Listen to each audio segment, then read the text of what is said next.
They really have, Charlie. And this is one thing that I was talking to Donald Trump about. He wants to know why is it that the offensive line is getting better at this particular point in the season. I tried to tell him, and I did tell him, that the offensive line has a lot of teamwork involved executing their plays. The more you play together, the better you're going to be. And obviously, with the situation with the Generals, they've got some real fine football players, led, of course, by Kent Hall and Wayne Harris. The standby, the guys have been in there for the longest period of time, but the other guys surrounding them, Stroth, Mackey, and Maggs, make for a very fine offensive line. One of the better offensive lines in this league. Well, the Orlando Renegades have won the toss and have elected to receive. The Renegades are attired in white uniforms with blue piping and numerals. The Generals will be in their familiar home uniforms, the red jerseys, white numerals, white pants, and red piping. And again tonight, we're not going to see John Joyce. Bob, you had a chance to talk to him right before the game, did you not? I talked to John Joyce. He is on the sideline here. Of course, he's not dressed. He's been working hard and rehabilitating his knee. He feels that he can run straight ahead and back up pretty well with it. He's in a brace, but he can't go laterally, and that's the big thing he needs as a linebacker, that lateral movement. He feels that he's still going to be questionable next week against Jacksonville, but he is improving each day.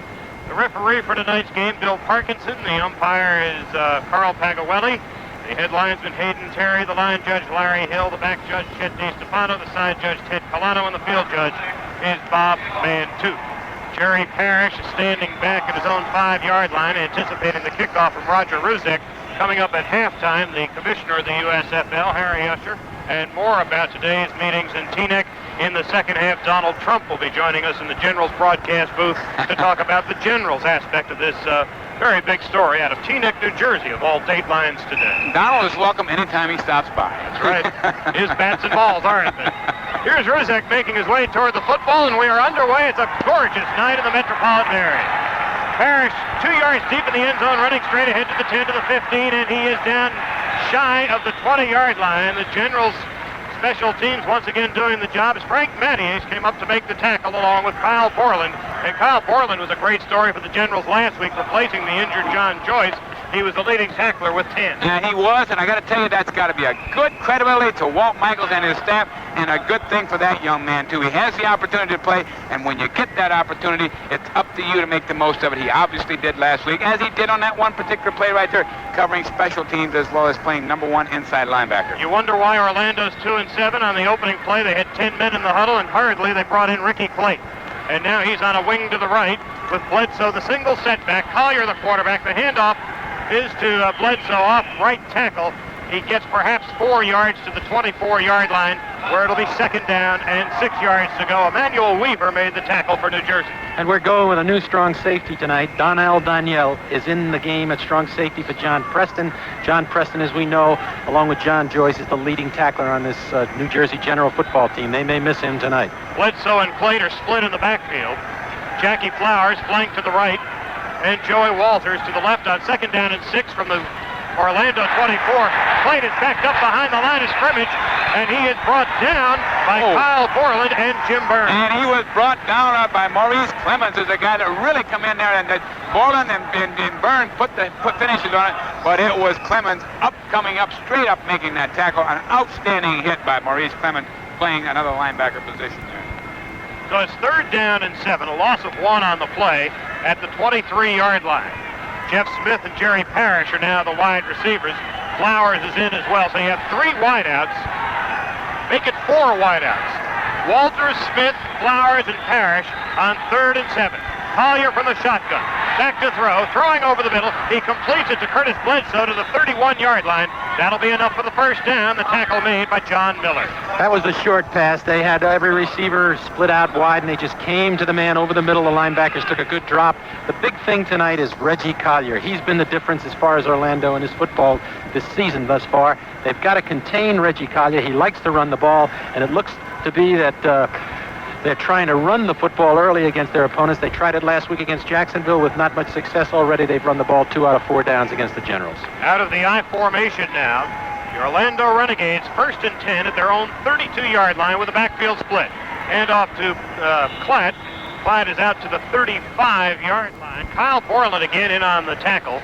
It will be second down and about 5 yards to go. Let's call it a pickup of 4 and make it 2nd and 6 at the 36-yard line. Bob, you mentioned how dangerous a Reggie Collier can be. He throws that short pass pretty well. He doesn't have good control on the long ball, but the thing that makes him dangerous is the fact that he can run the football. If the passing lane breaks down, he can run the football and be effective. Walters flank to the left, Flowers to the right. Backfield is split, 2nd and 6. Orlando at their own 36.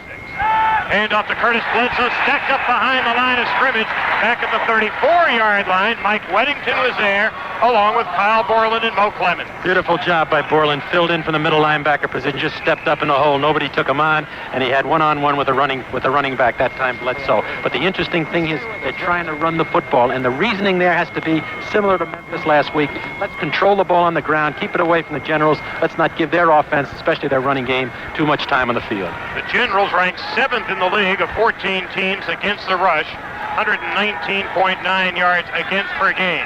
And on but the 5th or 6th play from scrimmage, Orlando is forced to call a timeout. 11 minutes, 13 seconds to go, quarter number 1, no score from Giant Stadium in the Meadowlands. We'll be back on the New Jersey Generals Football Network.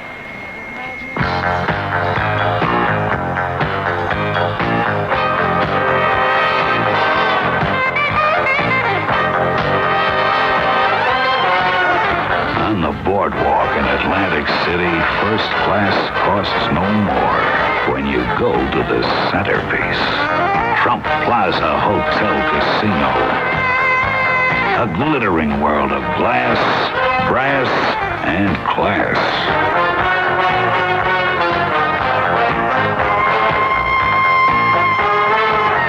And best of all, this place is right in the center of the action.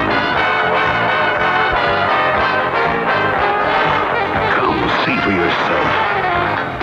Trump Plaza.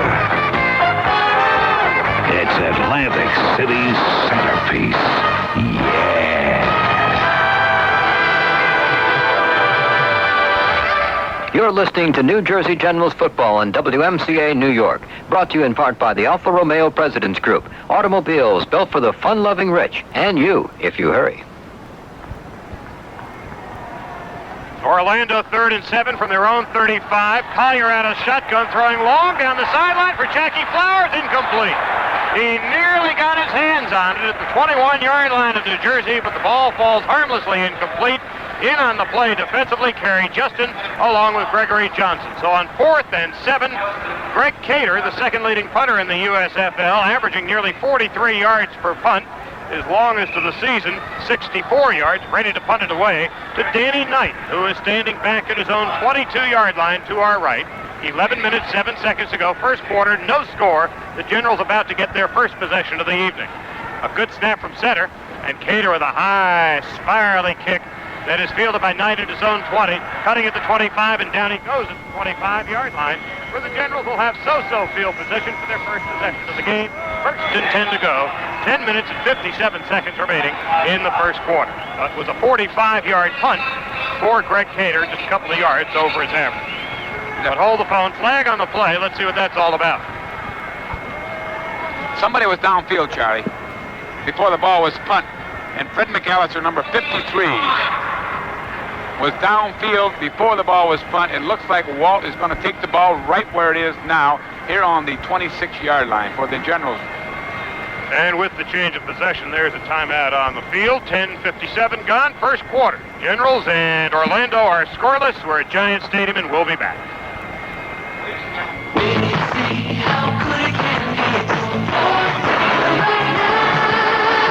Happy birthday, Thunderbird. That's right, it's T-Bird's birthday, but you get to open the presents. Right now, during your Ford dealer's Thunderbird birthday party, you can save hundreds on every new Ford car or truck in stock. Open a special LTD Brougham package and get $926 off on a 4-door LTD, equipped with air conditioning, AM/FM stereo, tilt steering wheel, speed control, and more. Savings based on manufacturer's suggested retail price of option package, as compared to pricing of options purchased separately.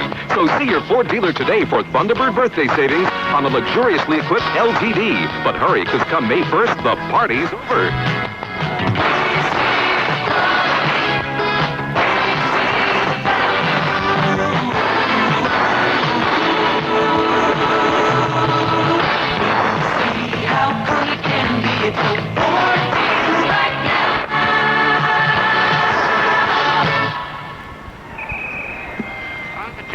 first and 10 play from their own 26-yard line. A quick opener to Bo Carthon out to perhaps the 28. A pickup of maybe 2 yards on the play. It'll be second down and 8 as Bernie West, the left side linebacker, came up to make the tackle for the Renegades. Clock running, 10:15 to go, first quarter. This is the General's second play of the game. Carthon and Walker in the I formation with Clarence Collins flanked to the right. 2 tight ends in the lineup now. Hand off to Herschel, running off left tackle, looking to turn the corner. Hey, here goes Herschel down the sideline. Walker is knocked out of bounds at the 40-yard line, but way back at the line of scrimmage. There is a penalty marker. However, I think it's against Orlando. And I think you're right, Charlie. I think they're going to get him for jumping off sides, and it's going to go against Orlando. And already they run the sweep on second down and 9, and he picks up a ton of yards. What a football player Herschel Walker is. But you got to give Mo Carthon credit Yes, on that sir. particular play, because he was right down there leading the block for Herschel Walker, enabling him to get outside and get the yards. It was an offside against the Orlando Renegades. The Generals have that first down and 10 to go at the 40-yard line going in. Walker enters the game with 1,006 yards. You can tack on an additional 32. That's not going to hurt. Generals first and 10 to go at the Orlando 40-yard line. Again, the I formation. Walker the deep back. And once again, flanked out to the right, Clarence Collins. Hand off to Herschel, this time running right. Turning the corner. Herschel is finally brought down at about the 31-yard line. He picked up only 9 that time. And you got to give credit to Walt and his entire coaching staff, and Bob knows this better than anybody. When you have a football team that has 10 days between football games, you really have to wonder, can you get them ready and peaking at the right time? Defensively, they certainly were ready, and it looks like offensively they're ready here just as well. But I got to tell you, Dave, walking into the locker room a couple of hours before the game time, everybody was talking about this TNEC meeting today. They wanted to know what was what. And I got to tell you, I was wondering whether or not their concentration had been altered by the events of the USFL over the past couple of weeks. Here's Flutie back to throw on 2nd and 1 at his own 31. Throwing sideline incomplete. Intended to the far sideline at the 15-yard line for Clarence Collins. But Flutie had to rush the pass, so it'll be 3rd down and 1 for New Jersey at the Orlando 31-yard line. Getting back to Walt Michaels and how he prepares his team, he now is in the second half of the season. He's very conscious of bringing players along. He knows the long haul better than anybody. And he's got these guys. He's trying to save their legs. He's been practicing on the grass field outside the stadium. I think they're ready. Generals are a 54% efficient team on 3rd down. They're 3rd and 1 at the Orlando 31. Carthon and Walker stack up in the I formation. Hand up to Herschel, looking to circle the end. He's got the first down, and then some. Herschel still on his feet. He finally manhandled out of bounds at the 11-yard line. He picked up 20 more. You can't, you don't appreciate him unless you're down here. Well, you're right beside him. What was it like? It's like a blur. But, I mean, the speed is fantastic. He's really just cruising along, and he's just getting great blocking up front. We say a lot about Maurice Carthon. He's outstanding, but let's not ever forget Sam Bowers. He's the guy that creates the block to the tight end side right on the corner, and he has done an excellent job this year. This man truly has world-class speed. You know, you forget about that as a football player. He's got great speed. He's like a runaway refrigerator heading downhill from Mount Everest. It's 1st and 10 at the 11-yard line. Hand off to Herschel, looking to circle left in. Barely finds a crack and gets to the 10-yard line. A pickup of 1, 2nd and 9. Herschel so far tonight, 4 carries, 62 yards. When you look at this football team, the Orlando Renegades, they do not match up on their defensive line. The guys playing there are 260, 255, 250, and 255. When you turn that around and look at the size and the strength and the finesse that this offensive line of the Generals has, you can anticipate Herschel having a real big night. He's already got it started. General 2nd down and 9 at the Orlando 10. Once again out of the I, pitch out to Herschel running right. Looking to turn the corner. Herschel gets inside the 10, down to about the 8-yard line, where Kelvin Atkins, the left side linebacker, came up and made the tackle. We got to watch for this play. That time he pitched the ball back to Herschel, and Flutie came opposite him and just sort of hung around. I got to believe we saw this play earlier in the year, that pass is in the books, and we may see it, even from Herschel Walker throwing back to Doug Flutie one of these times. Generals now 3rd down and 7 at the Orlando 8. They would have to get down inside the 1-yard line. Speck is in the lineup. Broughton flanked to the left. Collins to the right. Generals in the I formation. Carthon and Walker. 3rd and 7 from the 8. Here's Flutie. Stopping, throwing, completing. To Jeff Speck, short of the first down, however, inside the the 5 to about the 4. What a move! That was a bootleg. That was a cold bootleg. He came out and the defensive end held his position. He knew he couldn't run with the football. He pulled up and he hit his tight end coming across. It's the way he pulled up, though. He pulled up to it from a dead speed, stopped, and just threw that ball underhand off the sidearm and got the ball to Jeff Speck. An outstanding athletic move. It's really nothing more than an extra point try. The snap, the place, the kick is perfect, and the Generals are on the board, leading 3-0 with 6 minutes and 34 seconds to go in the first quarter. You're listening to the New Jersey Generals Football Network. So it will be a touchback in quarter number 1 at Giant Stadium in the Meadowlands, and we'll be back.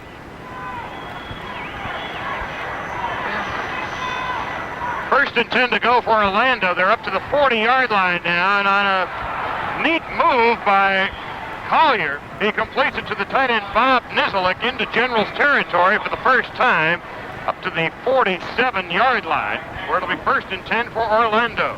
Collier is one of those. I want to give a lot of encouragement. If he gets started and he starts to play well and he completes some passes, he can be dangerous all night long. But you've got to stop him right away. The last 2 times that he had the ball in this series, he's played very well for the quarterback position. It may have been somewhat self-serving, but Lee Corso, the head coach of the Orlando Renegades, said that Reggie Collier is the prototype quarterback of the 80s. Time 5.5 minutes to go, first quarter. Generals 3-0. Orlando first and 10 to the General 47. Collier back to throw. Going long down the sidelines for Ricky Flowers, and it is intercepted by Gregory Johnson. Johnson returning it to the 20. And he has knocked out of bounds at the 36-yard line of the Generals. First and 10 to go for Gregory Johnson, his second interception of the season. And that was a great play. He's the free safety. They tried to hit the receiver deep down the sidelines. He hit the quarterback, Justin Beat. As he threw the ball up, Johnson came from center field as he's supposed to. Came over, perfectly timed, and intercepted that ball. And the Generals were on their heels a little bit. Here put 2 first downs back to back. That interception is costly for the Renegades. Gregory Johnson, his second intercept of the season, and for the Generals secondary, it is their 12th pickoff of the year. So now the Generals, first and 10 to go, at their own 37-yard line. In the first quarter, they are marching from right to left. They line up again in the I formation. Carthen and Walker are deep. Clarence Collins flanked to the right, pitch out to Herschel running right. Walker turning the corner. Walker out over the 40-yard line. Flag on the play. Walker down at the 41-yard line. However, there is a flag at the 49-yard line away from the play. That's the back judge who threw the flag. Holding against New Jersey. Oh, that was a long way. He's got better eyes than I got. That's a long way to throw that. The back judge threw it way down by the defensive backfield, caught the Jersey offensive line in a holding situation. But going back to that play, again, you have to look at the complement out there between Maurice Carthen and Herschel Walker. Big Mo leading that time and knocked the linebacker completely flat on his back. I mean, that's a tough thing to do from your fullback position, and Mo Carthen does it very, very well. So the Generals now find themselves in a first and 20 predicament back at their own 27-yard line. Walter Broughton flanked to the left and Clarence Collins to the right. In the I formation, now Carthen and Walker decide to split the backfield. Flutie calling signals. Generals leading 3-0 first quarter.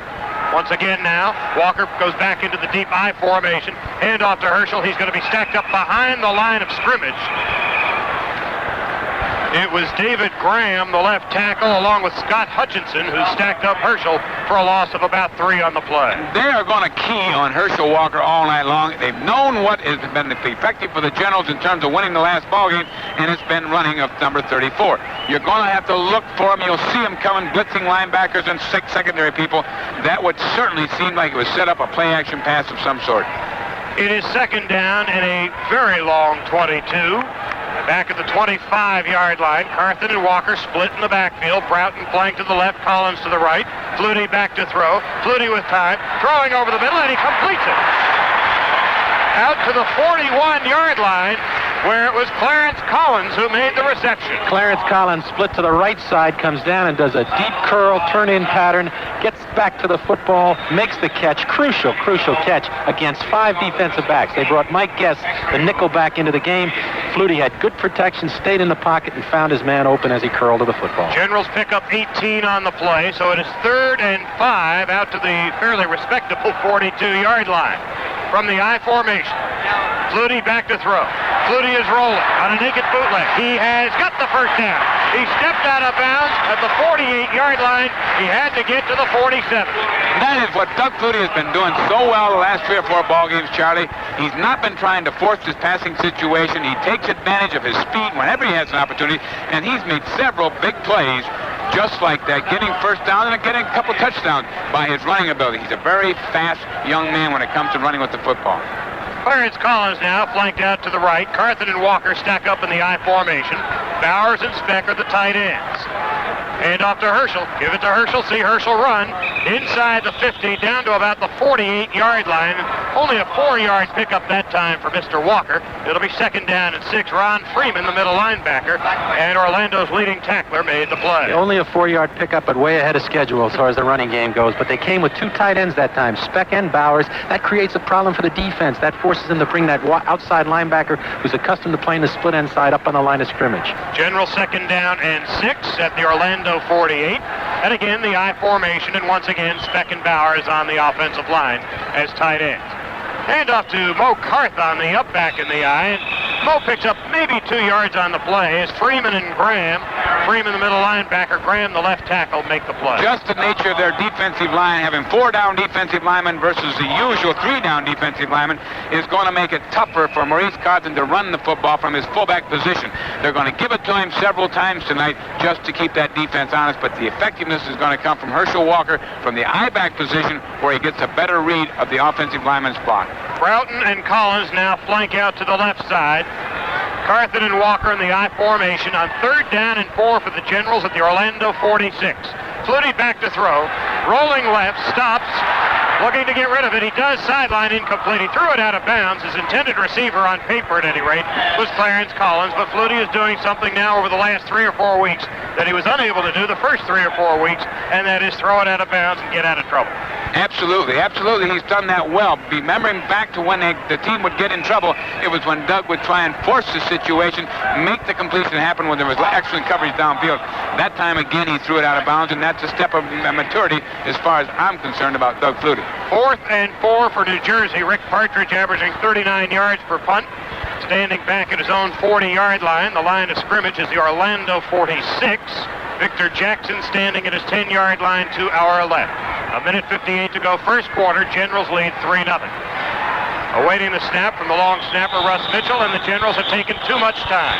I guess they were hoping that perhaps Orlando would jump the gun. They did not.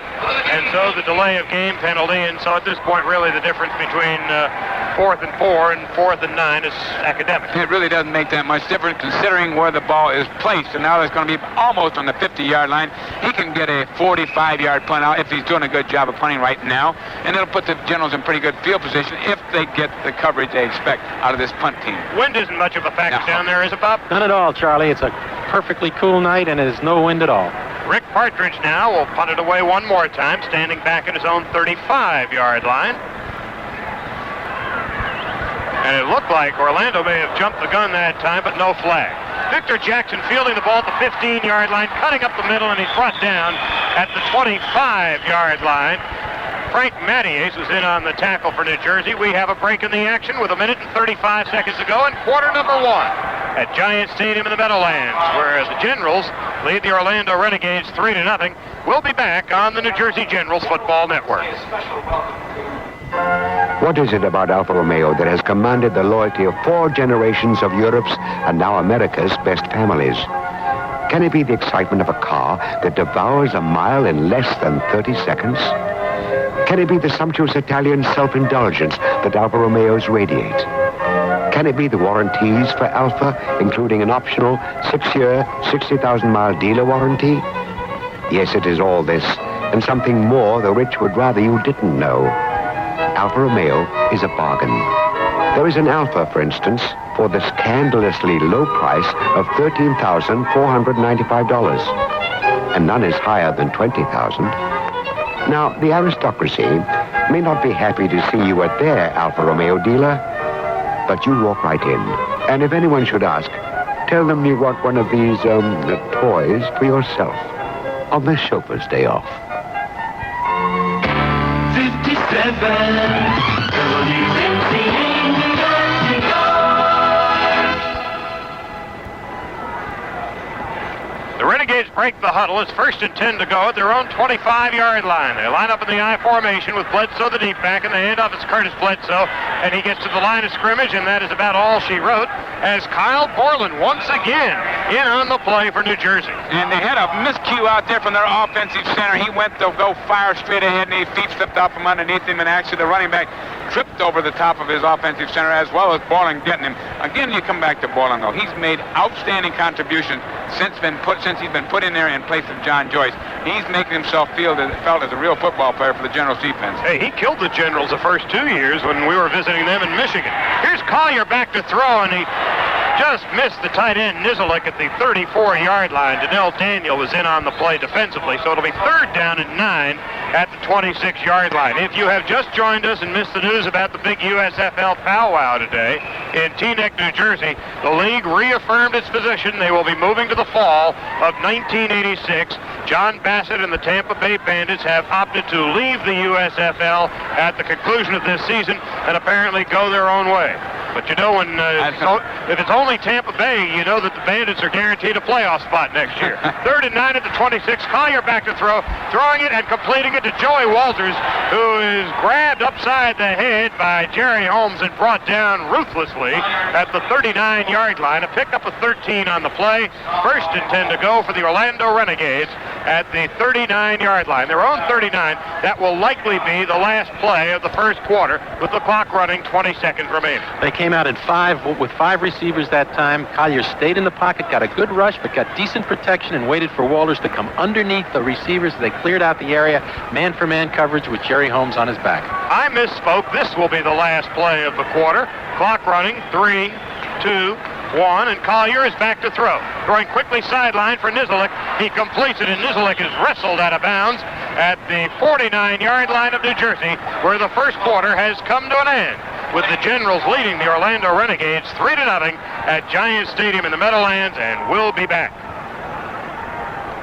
Hey, fans, if you haven't been out to see Doug Flutie, the record-breaking Herschel Walker, and the rest of the playoff-hungry Generals, here's what's coming at you next. Sunday, May 12th, it's Mother's Day, and at 2:30 p.m., it's Star Wars, USFL style, with the 84 champion Baltimore Stars invading Giant Stadium with Chuck Fusina and Kelvin Bryant. Don't forget to bring Mom, it's her day. On Saturday night, June 1st, 7 o'clock, the Generals host the Memphis Showboats and the USFL's #1 passer, Walter Lewis. Also, 2 lucky couples will win round-trip airfare compliments of Pan Am by coming in their best European costume from France, England, Germany, or Italy. I know I won't want to miss that. Gates open at 5:30 and concession stands open early too. Stadium Club opens for members at 4:30, so come out, enjoy dinner or a snack, and see some great action. June 1st, Saturday night at 7, the Generals and the Memphis Showboats. Advance sales at Ticketron outlets or at the Meadowlands Arena box office Monday through Saturday from 10 to 6, Sundays from noon to 5, or call 935-3900. Day of game tickets on sale at Giant Stadium ticket windows 3 hours before game time. Come on out. The Generals want you. Well, the first quarter is in the books, and the Generals have a 3-0 lead. It was a fairly efficient first quarter for Herschel Walker. 7 carries, 66 yards, including his first run of the ball game, which was a nifty 32-yarder. Orlando, only 73 yards of offense in the first quarter, 66 in the air, 7 on the ground. Generals had 76 yards of rushing, 66 from Walker, 22 yards in the air, courtesy of Doug Flutie's right arm. Orlando's passing game again comes back to those intermediate zone passes, the ones that not the flat pass and not the deep stuff, but out there where the linebackers are. Every team we've seen play against the Generals have had some success in this particular area. And again, coming back to this quarterback, Reggie Collier, you can't let him get going, get a full head of steam underneath him, get him confident, because he can hurt you if he has his game on.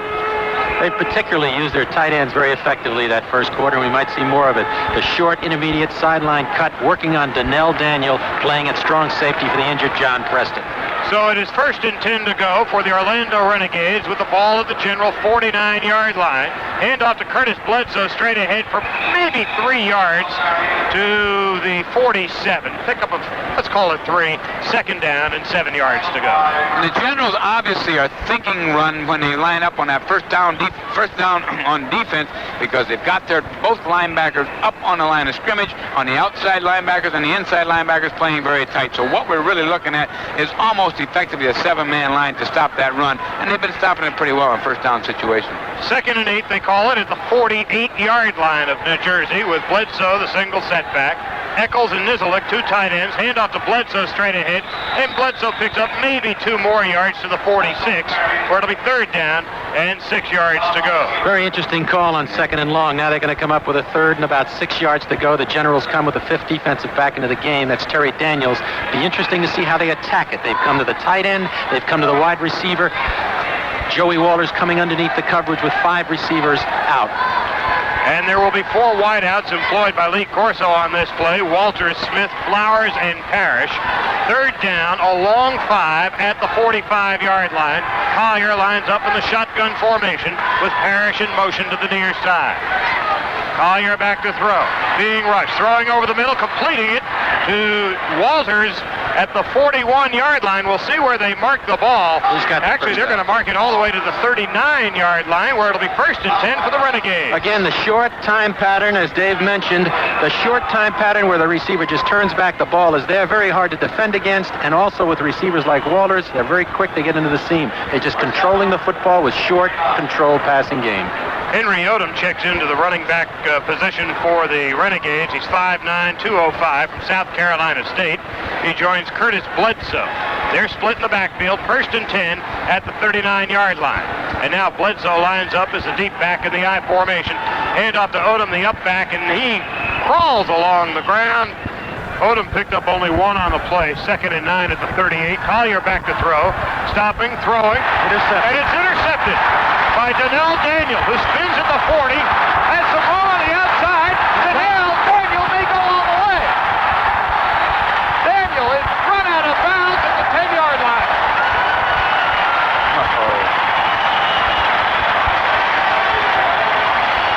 What a bad throw by Reggie Collier, the quarterback. The intended receiver never even saw the football. It was thrown completely behind him, and Donnell Daniel takes the ball, starts up to his right, saw the open area on the left-hand side, and got some help going downfield, got it all the way down to the 7-yard line before the Renegades finally dropped him. But it was just plain a bad throw by Collier, the quarterback.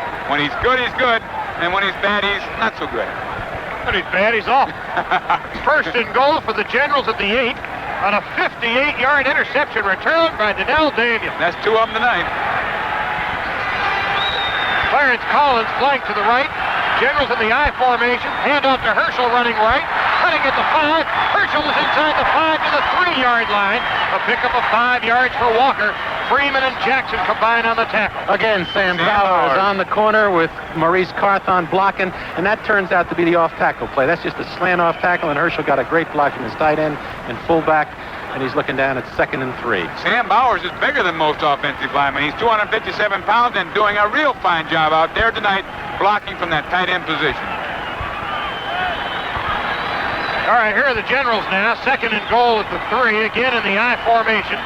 Hand off to Herschel. This time he's running left, cutting right, and he is brought down at the line of scrimmage. Atkins and Freeman, the 2 linebackers, make the tackle. And they're blitzing the linebackers. They're gambling down here. They came with 10 men. George, the cornerback, was out here, and the wide receiver, Collins. Everybody else was up and blitzing. They have to see a little play-action pass in here. Look for your tight end in the end zone. They're going to do that, Bob, until the Generals can hurt them on that blitz. When the Renegades are blitzing, the Generals would go into a play-action pass or have some sort of bootleg maneuver. They're going to blitz Herschel Walker and try and stop him tonight. Generals now 3rd and goal at the 4-yard line. Marching from left to right, lining up in the I formation. Clooney is going to roll it. Looking to turn the corner at the 10. He spins at the 10. Throws in the end zone. Touchdown to Sam Bowers. Oh, baby. Oh, baby.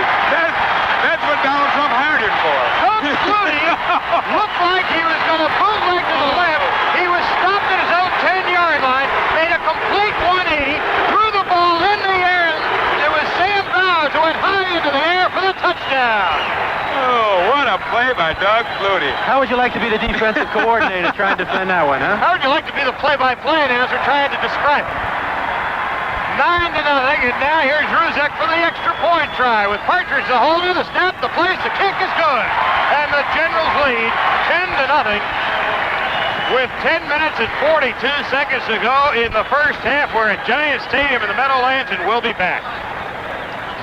Now's the time to change your motor oil to protect your engine. Texaco's Havlin offers a way to protect your budget, too, with a $3 rebate.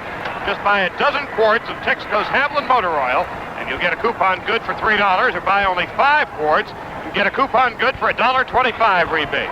Protect your engine and budget with this special offer from Texaco's Havlin motor oil, now at participating Texaco retailers and local stores. But hurry, the offer ends May 2nd. Want to be in command of the road for as long as you own your car? If so, see your local AC Delco dealer for a new set of Delco Performer shock absorbers.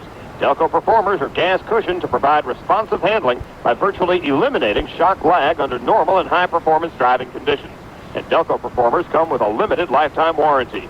That's why AC Delco says they're the only shocks your car will ever need. Ask for details, and for a lifetime of smooth rides, get a set of gas-cushioned Delco Performer shocks. AC Delco, the smart parts. Available at Amon Motor Car Company, 786 St. George Avenue in Rahway. It's not bad, David. Very good. You sound like you'll live. Very good. We're the old throat, huh? Well, how about Doug Flutie? I am telling you. That's 2 of them tonight. We saw him get the first down here running with the football, and that particular play there, just an outstanding effort by He's a radio play-by-play guy's nightmare, trying to describe the pirouettes that he pulls off game in and game out. Well, he did it again, and Bowers came down with a touchdown pass. Ergo, the Generals 10 and the Renegades nothing as Ruzek makes his way toward the football.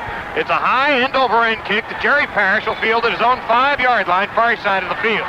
Parrish to the 10, and he will not even make the 20-yard line. He is muscled down at the 17, and in on the tackle was Jim Dumont for New Jersey. Dumont, the reserve linebacker from Rutgers. You know, we talk about, they throw different words out in sports, and one thing in football, and Dave knows it well, is the word intensity. And there is an intensity about this General football team, especially on their specialty teams, that really is exciting. They come down, they're covering, they're hitting, they're looking to make tackles, they're looking to make gang tackles, and it's sort of filters through the whole football team. When your specialty teams hit like that and play up, everybody else combines. It falls in line. It always does, Bob. And you can tell it, especially on the special team, the way they start the football game and the way they continue to cover those punts and kickoff returns and punt returns.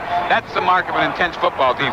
Walt Michaels certainly has this football team, the Generals here tonight, ready to go. 10 days off. They needed the 10 days mid-season break, but to get them back the way they're performing now, it's a mark of a good coach. We've always said that, and I've watched a lot of football teams where they'll come back after a win like they had against Memphis, and then all of a sudden a 10-day layoff, come back, be a little bit flat. In this case right here, they are superior to the Orlando Renegades on paper, and they're certainly superior in their team play tonight. The Generals over the last month, really immediately following the loss in Arizona, have played as fine a football as this organization has ever played, and that includes their 14-4 season of a year ago. The Generals have really come into their own, into a fine football organization. Joey Walters flanked to the left of Jackie Flowers to the right for Orlando. 1st and 10 at their own 17. Collier rolling, throwing on the run, and he completes it to Henry Odom, who is wrestled down at the 25-yard line by Jerry Holmes. A pickup of 8 on the play. It'll be 2nd down and 2 yards to go. You watch Jerry Holmes make the tackle. It's a lot different when he makes the tackle and he hits them with his shoulder. And if you had a John Preston out there one-on-one, he would have ripped his head right through the ball, up through, and tried to force the fumble. Jerry Holmes is an outstanding coverage man. He's not really a vicious tackler like a Johnny Preston is, but he certainly does a fine job covering the receivers. They called it a gain of 9, so let's say it's 2nd and 1 at the 26-yard line. Single setback is Curtis Bledsoe. 2 tight ends employed in this play. And it looks like the Generals may have, in fact, jumped the gun. It looked like Emmanuel Weaver. Big Emmanuel from his nose tackle position. Now, you know he can move a little bit, but he's got to be back across the line when the ball is snapped. But that time he bumped helmets with the offensive center, so they're going to call it against the Generals. Hold on. Wait a minute. Unless he was drawn offside, Charlie. I saw him hit it. That's what it is, believe it or not. They're going to call it on the center, who sort of leaned back. Mark Fisher, second-year man from Notre Dame. Jerry Faust didn't teach him that, did he? Okay. So Reggie's out there arguing. Now we're going to have a little talking about it, but Reggie, you're going to lose. Mark Fisher is none too pleased by the call. He is being restrained. So it is 2nd down and 6. Well, at the 21-yard line. when you're 2-7, your frustrations do set in, don't they, Charlie? However, Orlando has played better of late. They've won 2 of their last 3, having knocked off Memphis and Arizona. Bledsoe and Odom are in the backfield now, and they are split. Walters flanked to the left and Jackie Flowers to the right. 2nd and 6, Orlando at their own 21-yard line. And now Joey Walters jumped the gun on Jerry Holmes. And there's a reason for that. Jerry Holmes not only gets up and plays in your face, but he does a lot of talking to you along the way. And I'm sure he was talking that time, and he fell for it. Now, they're not talking about Reagan's trip to Europe. What are they talking about? They were talking about the negotiations in Teaneck, I'm sure. That was part of it. Anyway, the big thing for the Generals tonight, and we know it, and we talked about it early, and that is they've got to keep the pressure on themselves. There's no way Orlando can beat them if they keep the pressure on themselves. And the only way they can do that is everybody plays the game. Defense, offense, special teams. So now from 2nd and 1, it's 2nd and 11 for Orlando, all the way back to their own 16-yard line.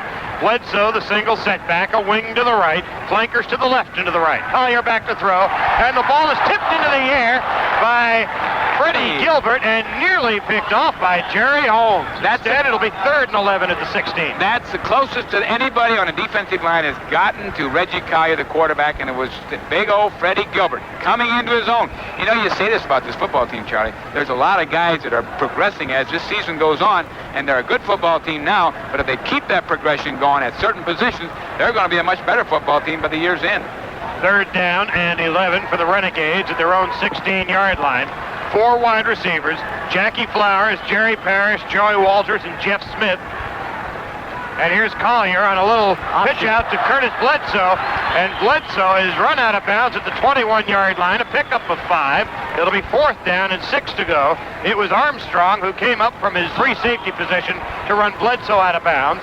And so now for the 2nd time tonight, Greg Cater trots onto the field to punt it away. He is the 2nd leading punter in the USFL, averaging 42.5 yards per punt. He got off a 45-yarder in his first try in the first quarter. Standing back at his own 36-yard line, anticipating the punt from Cater, is Danny Knight.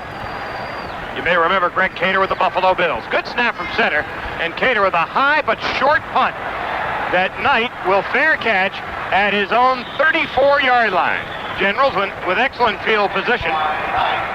With 9:52 to go in the first half, 1st and 10 at their own 34-yard line. Generals 10 and Orlando no score. We're at Giant Stadium in the Meadowlands, and we'll be back on the New Jersey Generals Football Network.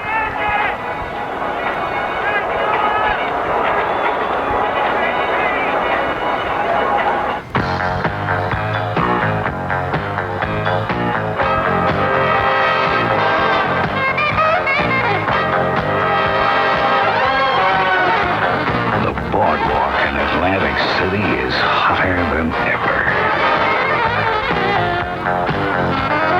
Trump Plaza Hotel Casino. Rising above the sea, it stimulates like nothing you've ever experienced. And best of all, this place is right in the center of the action.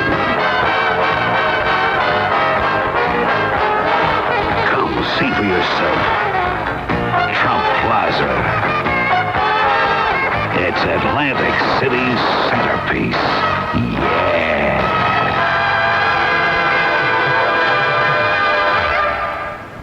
WMCA, New York.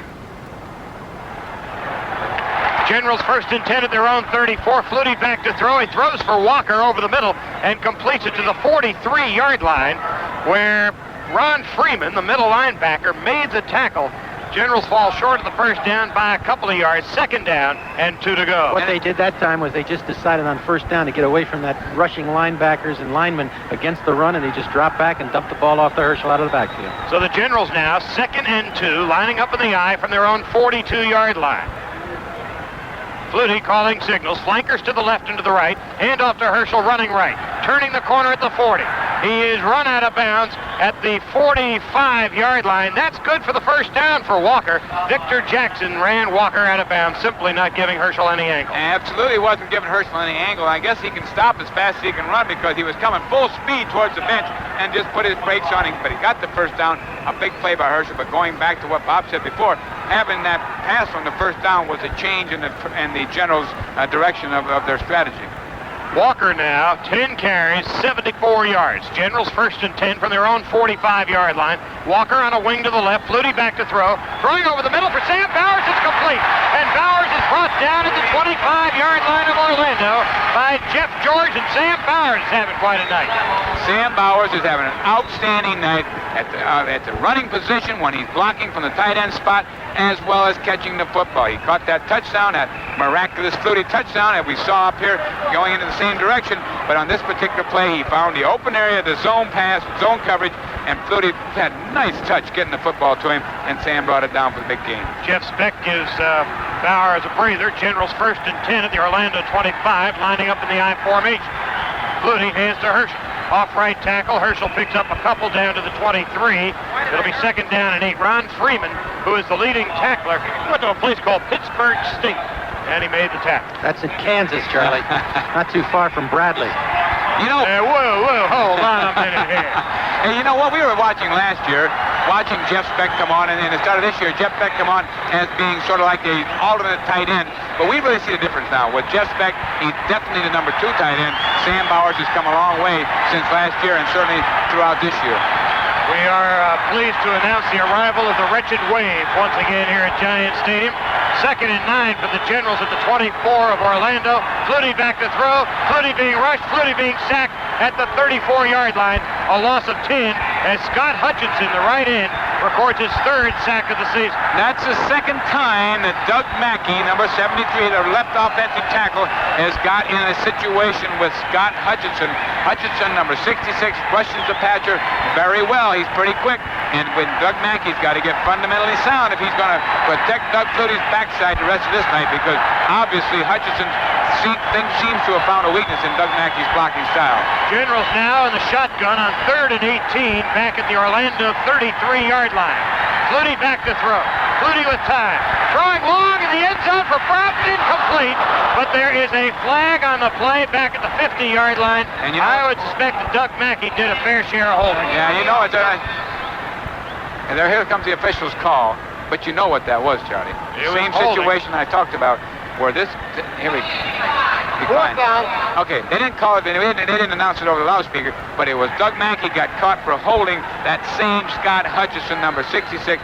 Like I said before, he's got Doug Mackey figured out, and Mackey's got to get fundamentally sound if he's going to block and protect, because he's very important. Left offensive tackle protects the backside of a right-handed quarterback, which Doug Flutie is. Well, here's Roger Ruzek, who's about to attempt a 50-yard field goal, something he has not tried from this distance all year. He's 4 of 6, making 5 of 7 on the season. Parcher's the holder. Hashmark to the right. Mitchell the snapper. The place. The kick is on its way. It is up. It is short. It was about a yard short, but it was right on target. Still, the Generals hold a 10-0 lead with 6 minutes and 23 seconds to go in the first half at Giant Stadium in the Meadowlands. We'll be back.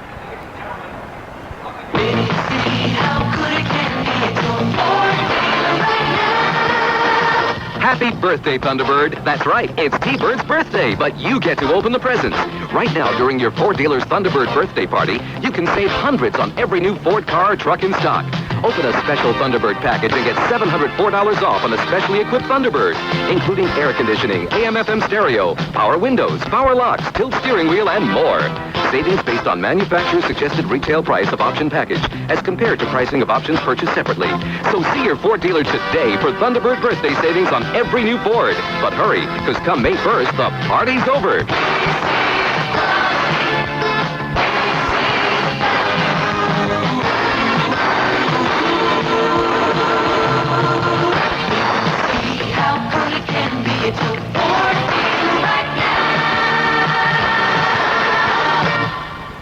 Charlie Steiner, along with Dave Herman and Bob Cassiola from Giant Stadium in the Meadowlands. 6 minutes and 23 seconds to go, first half. A half that's been thoroughly enjoyed by the Generals. They lead 10-0. Herschel Walker already on the evening has 11 carries for 75 yards. Just another day at the office. Just another day at the office. But even though they're ahead 10-0, they haven't been as consistent tonight playing against these Orlando Renegades as they were last week against Memphis. They've had ups and downs, but fortunately they're ahead 10-0. Renegades first and 10 for their own 33, lining up in the I formation. Hand off to Odom, the up back, and Odom to the 34-yard line where he is met head-on by Emmanuel Weaver. A pickup of 1 on the play. It'll be 2nd down and 9 to go. Great job by Emmanuel Weaver. He's really working over the center, Mark Fisher, and doing a nice job of controlling that middle area. And what the Renegades are trying to do is on the early down, maybe just get 3-4 yards, come up 3rd and short, and then go to the controlled passing game. They've stayed with that most of the evening thus far. With Tom Woodland recuperating from knee surgery, Emmanuel Weaver has taken over the starting job at that nose position. On 2nd and 9 at the 35, hand off to Curtis Bledsoe straight ahead. He has got some yardage, and he's got a first down all the way out to the 44-yard line of Orlando, where Maurice Clemens and Jerry Holmes made the tackle. Let's take a 10-second timeout now for station identification on the New Jersey Generals Radio Network. 57 WMCA New York, New York.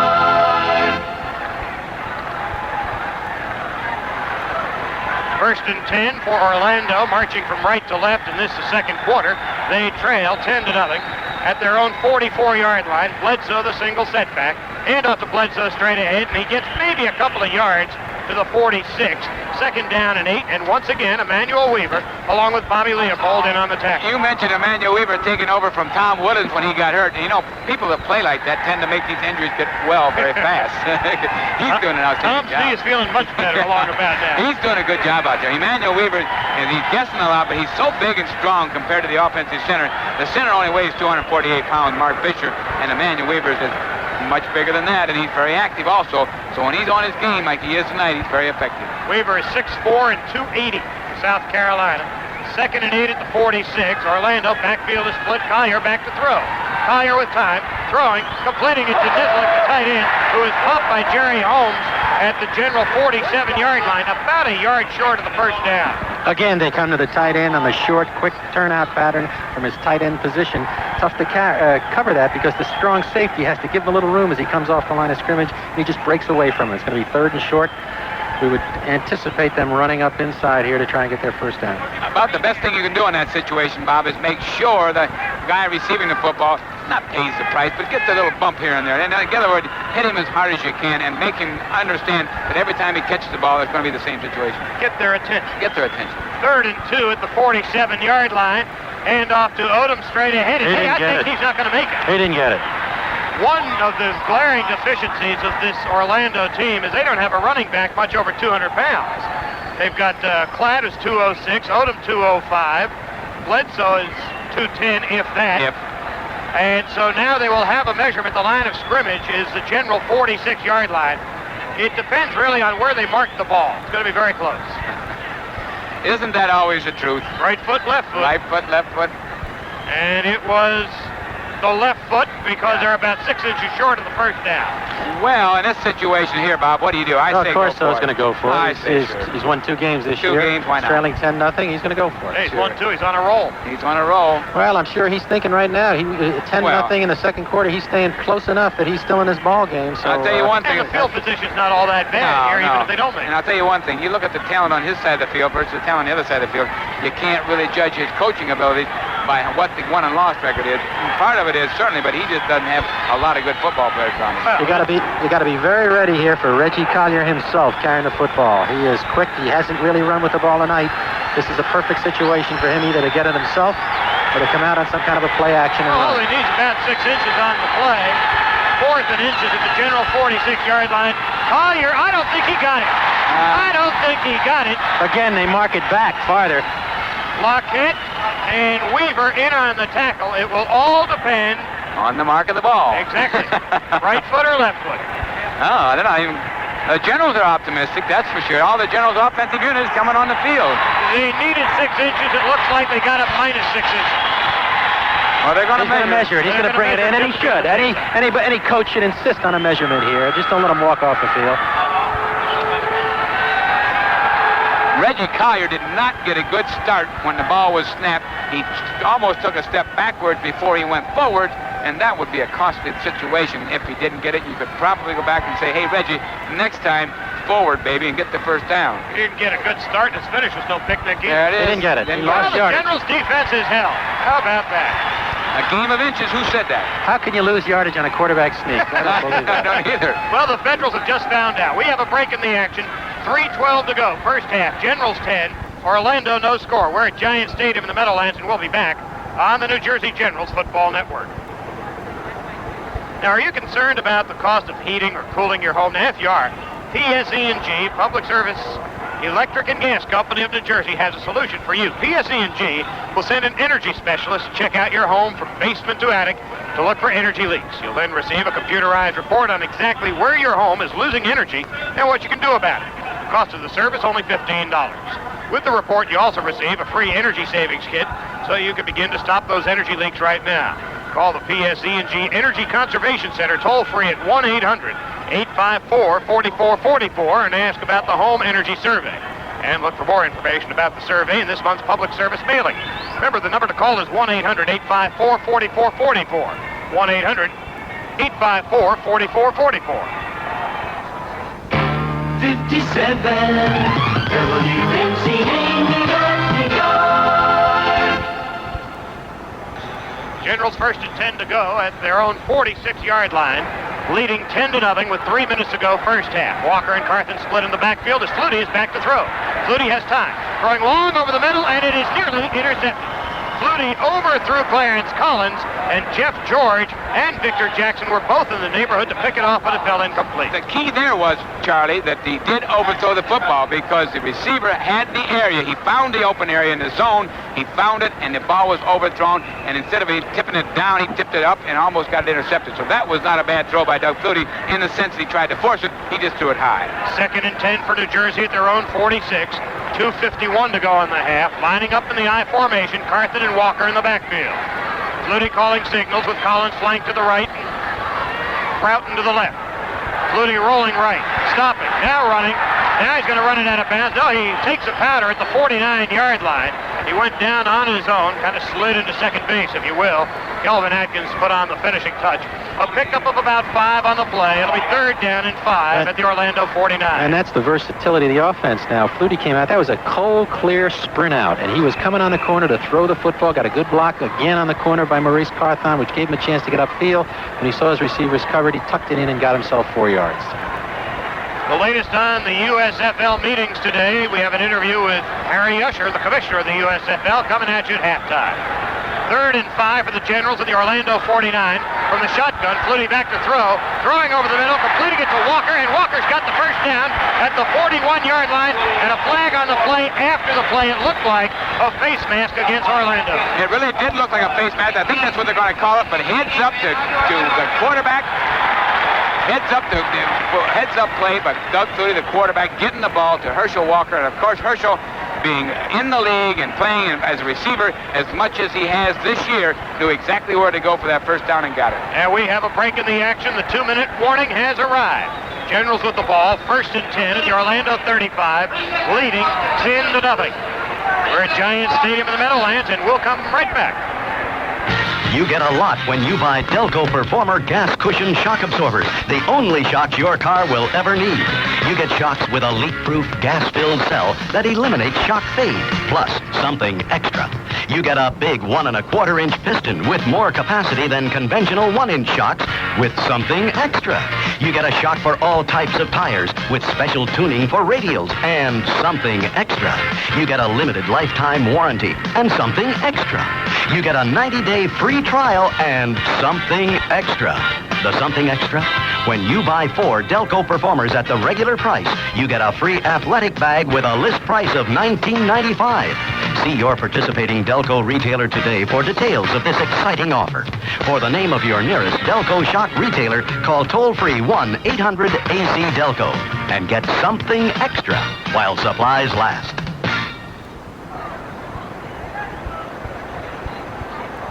Two 2 minutes to go here in the first half. Generals lead 10-0. as you're listening to us on the Generals Radio Network over at WMCA in New York and WMRE in Boston, Massachusetts.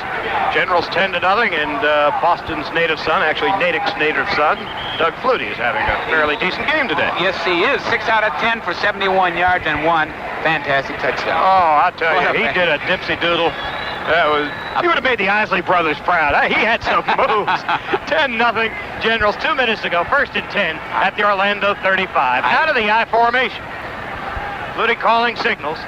Handing to Herschel, running left. Turning the corner. Walker inside the 30, down to about the 27-yard line. Pickup of 8 on the play. Harold Randolph, the left side linebacker, made the tackle for the Renegades. Very good call. They were anticipating with 2 minutes to pass. The Generals are going to go now without a huddle. They're just going to keep the ball on the ground. Walt Michaels would like nothing more than to come away with some points here before the half. Nothing like a 17-point halftime cushion. Generals currently lead at 10-0. Walker and Carson split in the backfield. Flutie back to throw. Flutie has time. Now he's going to run with it. Flutie's going to turn the corner. 30, 25, 20, and he's going to run out of bounds at the 15-yard line. And a first down as Flutie picks up 13 on the play. And he's been doing a lot of straight drop-back passing from the normal set of the quarterback underneath the center. And when he gets back and those ends just come in a little tight on him, he's so quick he bounces outside. The cover has run off with the receivers. And Doug Flutie is magic. One of the things we haven't seen, Bob, is a play-action pass here tonight by the Generals.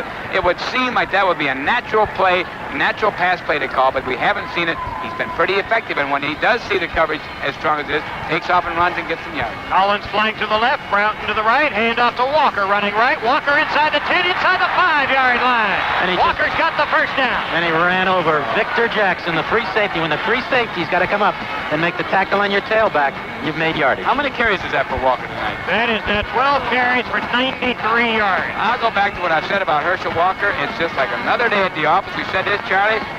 When he runs the football, and he seems like he gets stronger and stronger, when you're trying to bring him down, it takes its toll. Walt Michaels said somebody gets hurt out there when Herschel carries the football, and it's not Herschel. He is really a punishing runner. Generals 1st and goal at the Orlando 4. Lining up in the eye, hand off to guess who? Walker in safe, fumble the ball. It is loose in the end zone, and it is recovered by Orlando's Harold Randolph, the 4-year linebacker from East Carolina. That is something we almost never see. That's Walker fumbling the football, but that time it happened. I think that's twice this season, is it not? Yep. Twice this season, and that was a very costly touchdown. Obviously, Walt was trying to get some points on the board. They were the offensive line. Everybody was working on, including Herschel Walker. Something like that is going to happen. When you carry the football as many times as Herschel Walker does, you're going to cough it up. I don't care who you are. You're going to cough it up once in a while. It's just unfortunate that it happened right when it did. 51 seconds to go, first half. Generals will probably go into the locker room with a 10-0 lead. Somewhat disappointed, but that's got to buoy the spirits of the Orlando Renegades. I would think it would buoy the spirits if there's any spirits to buoy out there. When the Renegades are playing, they're playing pretty spirited. They're just outmanned. There's no question about it. The Generals have a better lineup when you look at it on paper. Man for man, team for team, the Generals are a better football team. These are the Washington Federals of a year ago. They're getting better, but by and large, the nucleus of this team was the Federals of a year ago. 1st and 10, Orlando, their own 20. Collier back to throw. Collier throwing on the run. He completes it to Nizzelick, the tight end, who's run out of bounds at the 27-yard line by Gary Justin. A pickup of 7 on the play. It'll be 2nd down, 3 to go. 45 seconds remain in the half. Orlando has 2 timeouts at its disposal. Generals have come naturally with the nickel back. They've got their defensive backs in the game. They're willing to give him that short pass again. Nizzelick got out of bounds in time with 45 seconds on the clock. They're a long way from home, and again, Walt Michaels wants to keep him at 10-0 if he can. Lee Corso's calling a timeout. He wants to talk it over. There's a timeout with 45 seconds left in the first half. Generals lead 10-0. And Reggie Collier is trotting over to the sideline to discuss with Lee Corso what they're going to do with their next 45 seconds. You would think their game plan would be a little tighter than that. They had the clock stopped by going out of bounds, and to waste the timeout like they did in this situation, bring them down to 1 timeout left, I guess that is the Washington Federals. That's an ideal time to stop and regroup, and you have 30 seconds to kill. That should be like clockwork. I mean, you got to know when you're in this situation, you got to cover the week of practice, and they've had 10 days of practice. You've got to cover all situations. What are we going to do if we get in this situation? What are we going to do if we get in that situation? You don't want to waste your timeouts. And Corso and Collier didn't talk to one another for about 10 seconds. That was about all. 2nd and 2 for Orlando, all the way back at their own 28-yard line. The late arriving crowd at Giant Stadium beginning to fill in now. 7 o'clock start tonight, of course. Here's Collier rolling to his left, throwing sideline, and incomplete.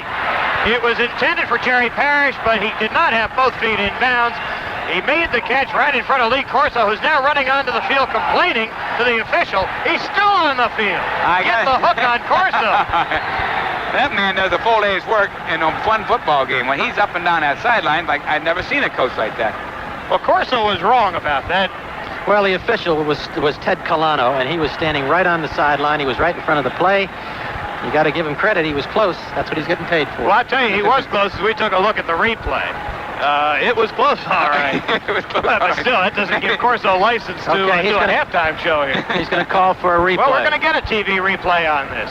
But whether or not it's sufficiently black and white for Cal Laporte to overrule. No, Charlie, no. I don't think so in this case. No. It was close, all right. Yeah, it was close. We're looking at the replay even now, and it is awfully close. That's why I won't. Cal Laporte never overturns these things. That's why I won't be overturned by Cal Laporte, because it was awfully close. Cal Laporte wouldn't have overturned John Wilkes Booth. Well, anyhow, we're waiting for the replay now. Down on the sidelines, the official is hooked up with the ESPN guy down there with the replay, and we'll see exactly what's going to happen up here in the broadcast booth. But I don't think it's going to be turned over. It was awfully close. It was close. But, you know, old man Cal, he's just going to love me calling him old man Cal. But Cal Laporte rarely, if ever, is overturned. And he says point blank, it's got to be black and white, yes or no. There are no maybes involved. All right. Now we're going to get the meeting on the field. 2 officials are getting together. That's the wife, fine, good, the kids, okay. Send him to college next year, everything's what do you think Cal's going to do now, guys? Okay, now the referee is going to go over and talk on the telephone.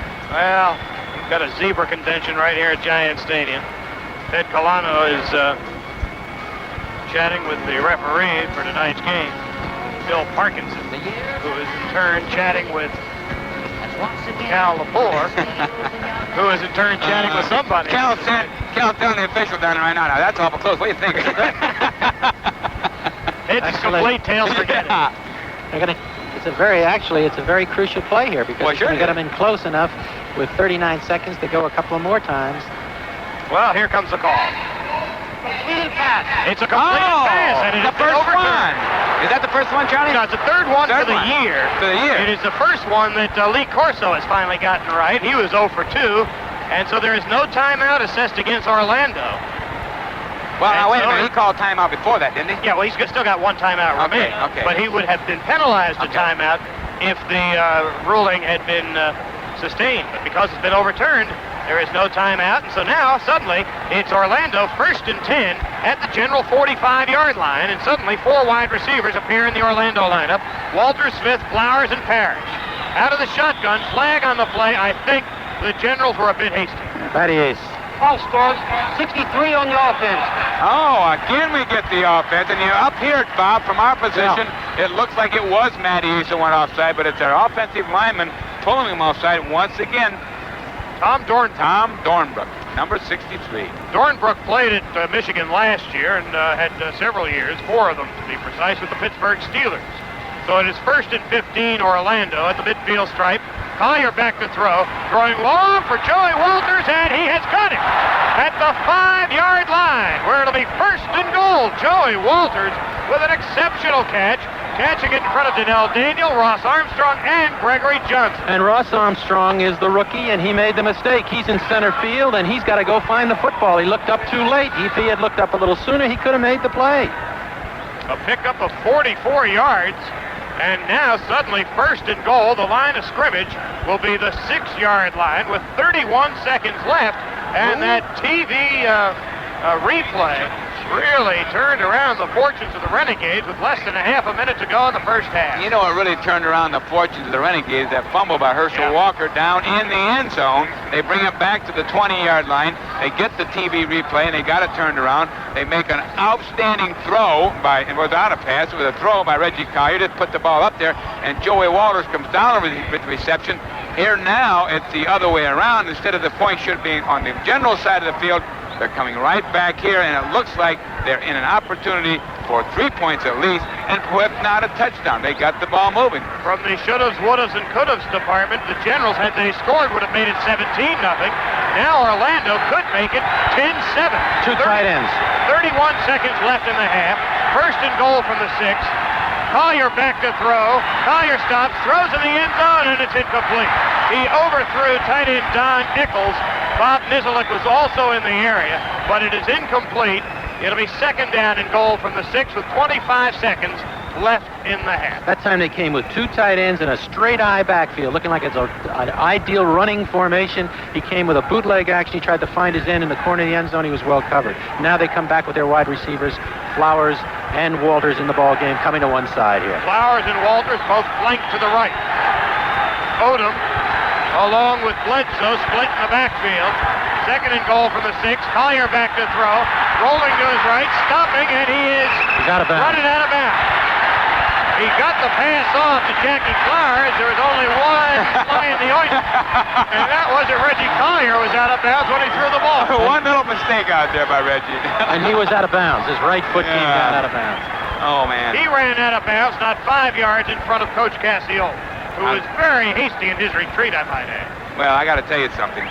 The Generals have got to put this thing, and they've got to be more consistent. I said before in this half that they are not playing as consistent tonight as far as their offense goes as they did last week against a better football team, and they've got to get this thing turned around here because they can't afford mistakes or letdowns and give the opportunity for the Renegades to get some points. Well, Collier ran out of bounds and lost 6 on the play, so it's third and goal from the 12.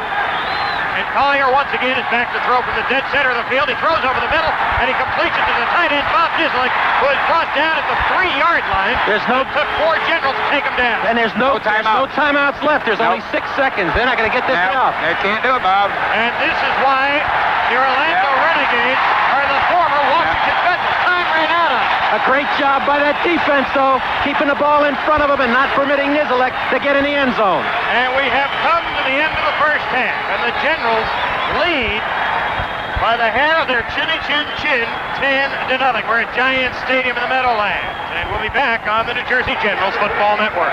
Oh, Bentley, what's today's forecast? A shower, sir. Rain again? Well, actually, sir, it's Zenith Shower of Values clearance sale. You can get great savings on Zenith color TVs. Even Zenith superb VHS video recorders are on sale. Fantastic, Bentley. Oh, there's more, sir. Oh? Participating Zenith dealers are also selling exquisite push-button umbrellas for only $3.99 while supplies last. A tremendous value for your dollar. And while there, you can enter the Zenith Shower of Value sweepstakes. The top prize is a Zenith giant screen projection TV. One of 5 excellent Zenith prizes. No purchase necessary, of course. Oh, splendid. Great savings on Zenith products and a great deal on a push-button umbrella. We must hurry, sir. This offer ends May 31st. Oh, absolutely. Good job, Bentley. Oh, I know how saving money is such a priority with you, sir. Bentley? Looking out for your prosperity, sir. Oh, yes, of course.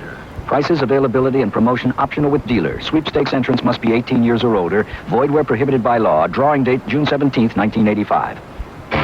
57 WMCA, New York, New York.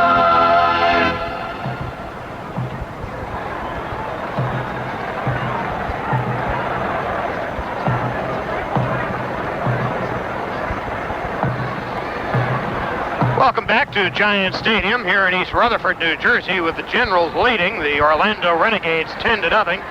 Generals came awfully close to making it 17-0, and then, of course, Orlando made it awfully close in making it 10-7. But when all was said and done, it is in fact a 10-0 halftime lead. Herschel Walker, first half, 14 carries, 96 yards. Doug Flutie had some really acrobatic moves in the first half, including a brilliant touchdown pass from Flutie to Sam Bowers. Bowers had to go high into the air to snare that one down. Sam Bowers is playing an outstanding football game. Out of White Plains, New York, went to Fordham. He's doing a real fine job, not only in the passing game, but in the running game, too, as well as blocking.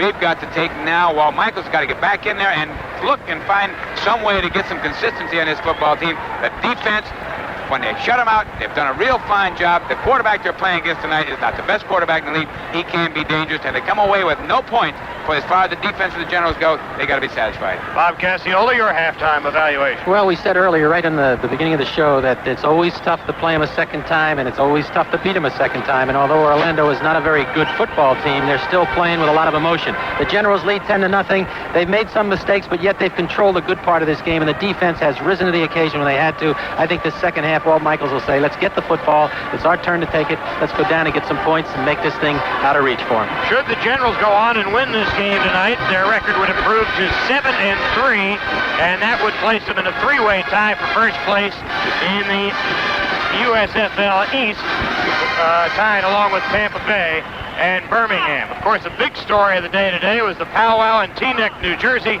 and coming up in just a couple of minutes, an interview with the commissioner of the USFL, Harry Usher, who will brief us on exactly what was said and done. It's halftime at Giant Stadium in the Meadowlands. Generals 10, Orlando no score. We'll be back in 2 minutes with that interview with Harry Usher. Reach for the star, you can trust your car. Reach for the star, you're the products with the star. Reach for the star, the big bright Texaco star. If your car knocks, it's probably undernourished, so put it on a diet. Texaco's Super Unleaded Diet. It's got higher octane than regular unleaded to help knock out the knocks. Reach for the star, the big bright Texaco star. Reach for.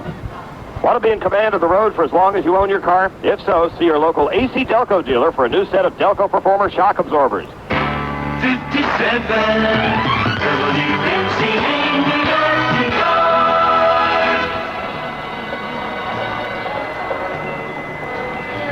It's halftime at Giant Stadium, and joining me in the General's broadcast booth now is the commissioner of the USFL, Harry Usher, who has certainly had a busy day today.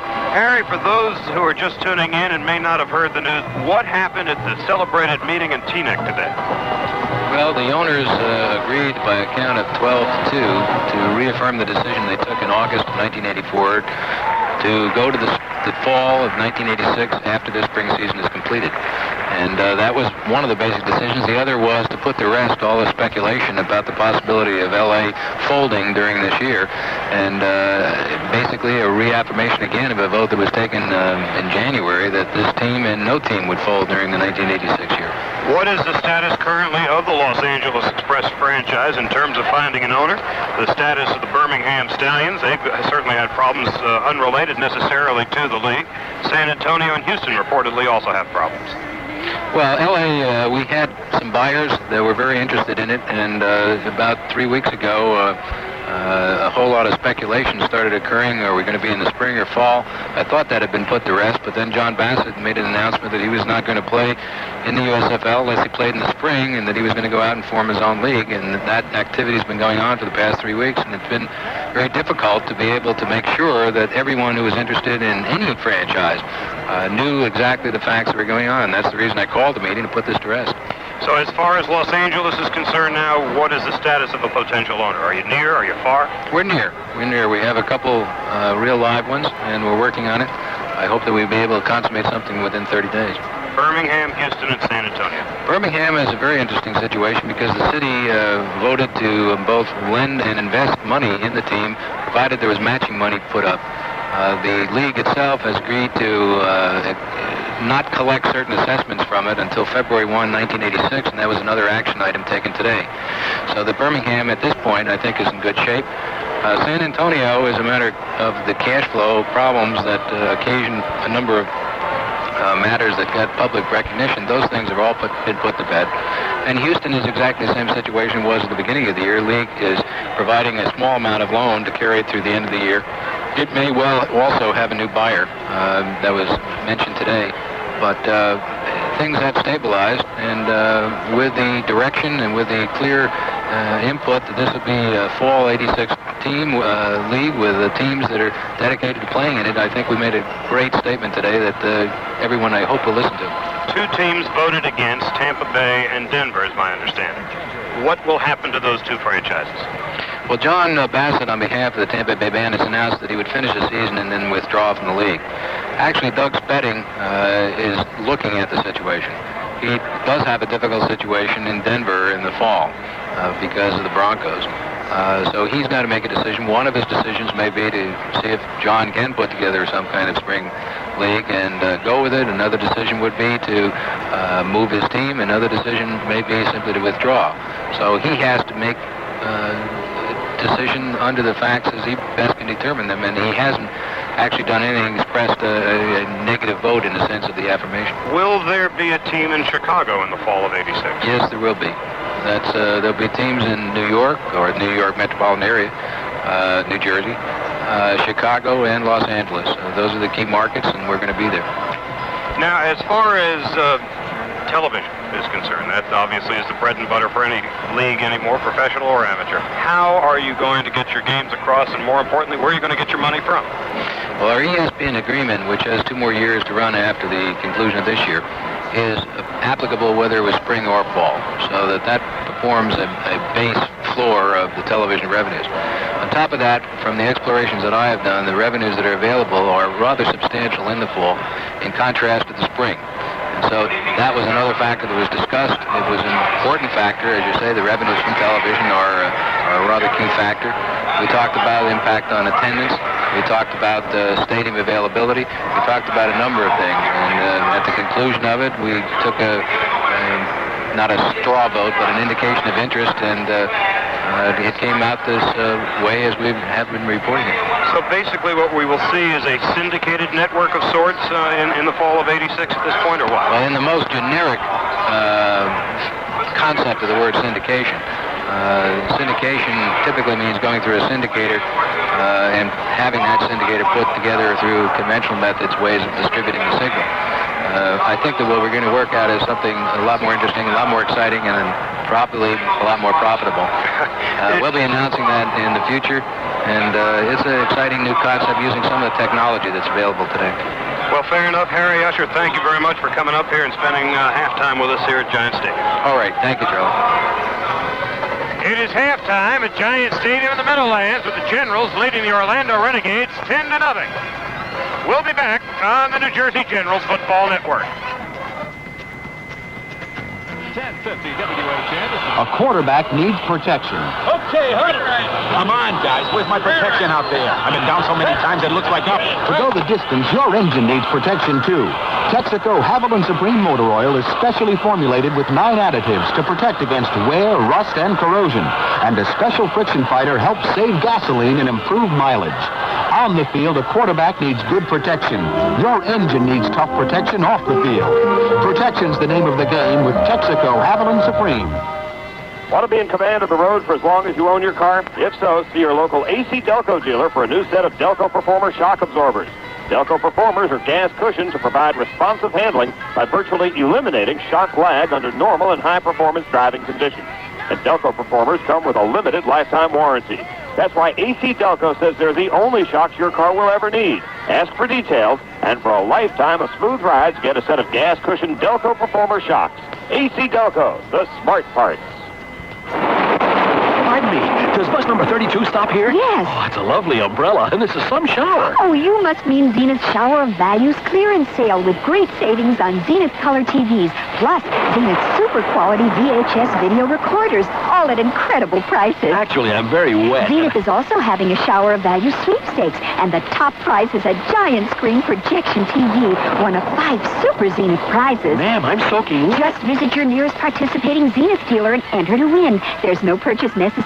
In fact, that's where I bought this spectacular push-button umbrella for only $3.99. It's a tremendous value. Yes, it's a super umbrella. But hurry, this special Zenith offer ends May 31st. Ma'am, yes. May I please share the umbrella with you? Oh, my goodness, yes. Why did you ask me that in the first place? Prices, availability, and promotion optional with dealer. Sweepstakes entrance must be 18 years or older. Void where prohibited by law. Drawing date June 17th, 1985. You're listening to New Jersey Generals Football on WMCA New York. Brought to you in part by the Alfa Romeo President's Group. Automobiles built for the fun-loving rich. And you, if you hurry.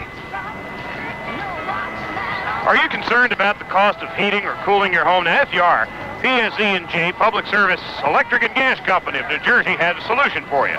PSE&G will send an energy specialist to check out your home from basement to attic to look for energy leaks. You'll then receive a computerized report on exactly where your home is losing energy and what you can do about it. Cost of the service, only $15. With the report, you'll also receive a free energy savings kit so you can begin to stop those energy leaks right now. Call the PSE&G Energy Conservation Center toll-free at 1-800-854-4444 and ask about your home energy survey. And look for more information about the survey in this month's public service mailing. Remember, the number to call is 1-800-854-4444. 57. WMCA, New York, New York.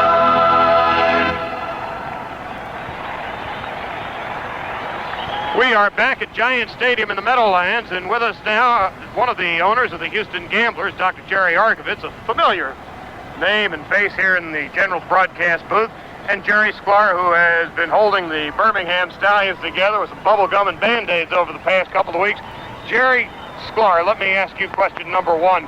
What with the outcome of the meeting today, how does that bode for the Birmingham Stallions in Birmingham? What with the search for an owner and so on? I think it gives us a tremendous boost. You know, the league did some things today that really helped our franchise. And, of course, with the city making $1 million investment in our franchise, a $100,000 investment, a $900,000 loan, we've just got a lot of debt of gratitude out to a lot of people, and I think we're going to have a very viable franchise and be around for a long time. We look forward to playing up here in the Meadowlands. I think the final game of the season against the Generals. That is exactly right. And let's not make it too final for that championship game here at the Meadowlands. Have you now an owner that is waiting to purchase the club as a result of today's meeting? What is that status? No, we do not have an owner that is waiting to purchase the club. Our decision has been to go to a broad-based ownership in Birmingham with a lot of community involvement, and we think that's the way to go down there. We're getting the support. We've got the support of the city now, and I think we're going to be real successful. Does the fall present any problems with you down there for the Stallions, what with Auburn and Alabama football? I don't think so. I think that Alabama plays 3 football games in Birmingham. We can have some big sports weekends, but I think it'll complement one another, and we're real pleased with it. What day of the week would ideally be the best day of the week for you to play down there? Ideally, the best day of the week is to play Saturday night. I'm not sure that we will be able to do that, but that remains to be seen. Jerry Sklar, thank you very much for coming up to the booth. Thank you. It is a who's who of ownership here in the USFL tonight, and Dr. Jerry Arkovitz now. What is your impression of today's meeting, and how does that bode for the Gamblers, who, it's no secret, have had some money problems down there? I thought the vote today was a tremendous. I was very much in favor of fall football. Traditionally, that's where football is played. That's where the fans want to see it. I think that's where the money's at in TV. And the Gamblers' financial problems, we don't have any more. In the next 60 days, we will announce a new ownership, majority owner of our franchise, some people in the Fortune 100 group. And that will eliminate our franchise for the next 400 years as far as financial problems go. The second half kickoff has just taken place. Jeff Brockhouse kicked it to an up-back Sam Bowers, who returned it out to the 36-yard line, where the Generals have it. 1st and 10 to go. Stay with us here just a minute, Jerry, if you would. Have Doug Flutie calling signals out of the I formation. Carthen and Walker are deep. Broughton and Collins flank to the left. First play, second half, Generals will lead 10-0. Hand off to Herschel off right tackle, and Herschel gets nothing, gets back to the line of scrimmage, and that's about all. 2nd and 10 at the 36. Now, as far as he never got nothing against us. As far as the Gamblers are concerned, going against the Oilers, does that present much of a problem for you in your community? I look forward to that. I mean, certainly not going against the Cowboys. Being in Houston, again, the way the Oilers have been the last several years, with the most exciting team in professional football, I believe, the Houston Gamblers. I think we can compete with any team in the National Football League. And if I had to be in a city, whether it's an NFL team, Houston's the place to be. General 2nd and 11 from the 35. Flutie back to throw, being forced to run out of the pocket. Rolling, running, 40, and he runs out of bounds at the 43-yard line. A pickup of 8 on the play. It'll be 3rd down and 3 yards to go. Flutie run out of bounds. Now back to the issues at hand. You have John Bassett, who has left the league. Tampa Bay was really one of the stronger franchises in the league. What is the impact on the loss of Bassett and the Bandits? Well, I have a lot of respect and admiration for John. I'm sorry to see him leave, but we need to pare our league down to the maximum of 12 teams anyway. I see the Tampa Bay team as an alternative to going to Chicago when they start up next year. Got a good nucleus, a good team, good coach. And, I hate to see John go, but I wish him well. Generals 3rd and 3 at the 42. Flutie rolling right, looking to get rid of the ball. Rolling, puts a juke on, and he's going to be brought down from behind. No, he stepped out of the clutches of a defender, and he's got the first down all the way to the 49-yard line. 1st and 10, New Jersey. Generals lead it 10-0. A minute and a half into the 3rd quarter. Your quarterback's down. Bob, can you see on the sideline, what is he down for? What's Doug Flutie? He's fine. Doug Flutie is fine. He stumbled forward, and he just made a great move to get out of bounds and get a first down. All in all, Jerry Arkovitz, you're obviously then pleased with the outcome of today's meeting. Absolutely. They're right now at the end of 2.5 years. This league has been unprecedented in sports history. There's 6 teams today in this league can play in the NFL and compete very well. All right, fair enough. Jerry Argovitz with us here in the booth live. Here's Walker, 1st and 10 at the 48, turning the corner, flag on the play. Walker run out of bounds at the 35-yard line, a pickup of 15. Now there are 3 flags on the play. Holding against New Jersey is one of the calls. Well, I'll tell you one thing there, Mr. Herman and Mr. Cassiola. Everybody came out of this meeting breathing a sigh of relief, and they're beating their breasts saying, hey, everything is just honky-dory. Those who showed up here at the ballgame. Uh-huh. Well, of course, John Bassett is the lone guy in that whole organization, the USFL, that decided he is not going to take his team. Now, Jerry made a very interesting point. He said that, I think I heard him say that they could take that nucleus of that football team and move it to Chicago. Doesn't John Bassett, if he leaves the league, doesn't he take his football players with him? He would, yeah. I think what he meant to say was, what the delegate from Houston meant to say was that, in fact, there would be a new franchise in Chicago, so they're killing off the Tampa Bay market and exchanging it for the number 2 market in the country, which is Chicago. Generals 1st and 10 at their own 38. Flutie back to throw, throwing long over the middle for Walter Broughton. He's got it to the 30-yard line, and Broughton is down at the 26-yard line of Orlando. 1st and 10 to go.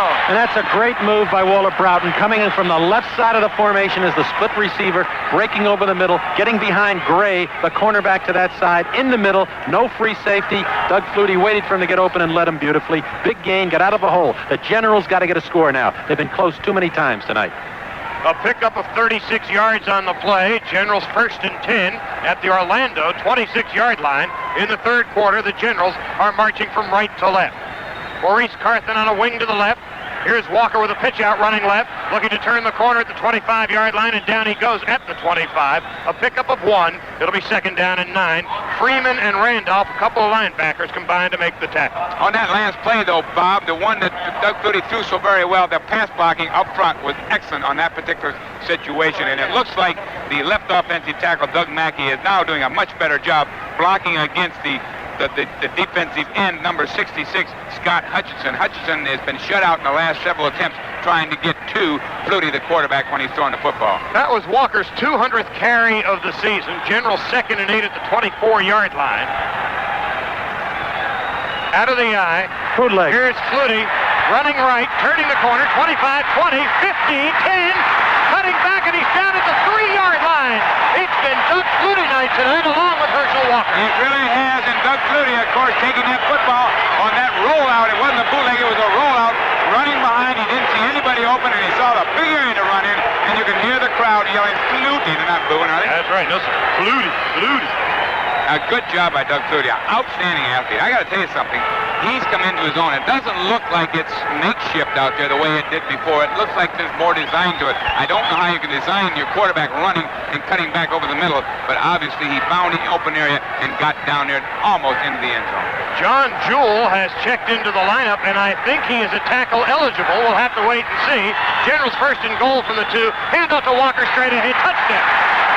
For Walker, his 11th touchdown of the season, and the Generals lead 16-0 with the extra point try coming up. Well, we thought they would go in there looking to come back out, using that offense as Bob suggested and getting some points, and they really put it together on that particular series. Doug Flutie, of course, being the hero, if you will, along with Herschel Walker, but Doug Flutie threw the long ball and ran in pretty close to the touchdown, and then it was Walker getting the points. Ruzek 30 of 32 in the extra point department. Will try and tack on point 17, which he has successfully accomplished. A break in the action. 10 minutes, 16 seconds ago, 3rd quarter. Generals pitching a shutout. 17-0 over the Renegades. We're at Giant Stadium in the Meadowlands, and we'll be back on the New Jersey Generals Football Network. Hey, Cab. Bob Hope. Hi. You better put on these earmuffs to drown out the engine knocks. Hey, you don't need earmuffs. You need star power. Texaco Star Power, the higher octane in Texaco Super Unleaded that can help knock out the knocks. Hey, Cab. Hello again, Mr. Hope. You know, the engine's so quiet now I can tell you some of my jokes. You still have those earmuffs?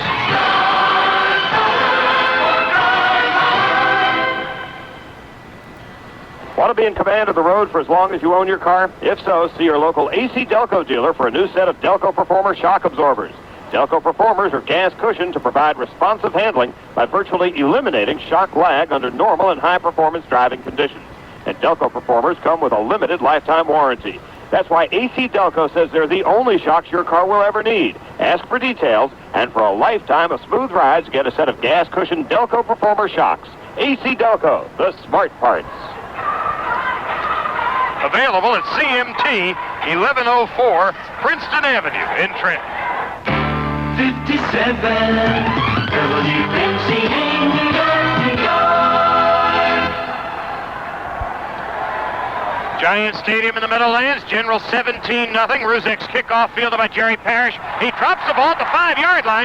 Now he picks it up, running for dear life. He's going to be tackled and speared at the 7-yard line.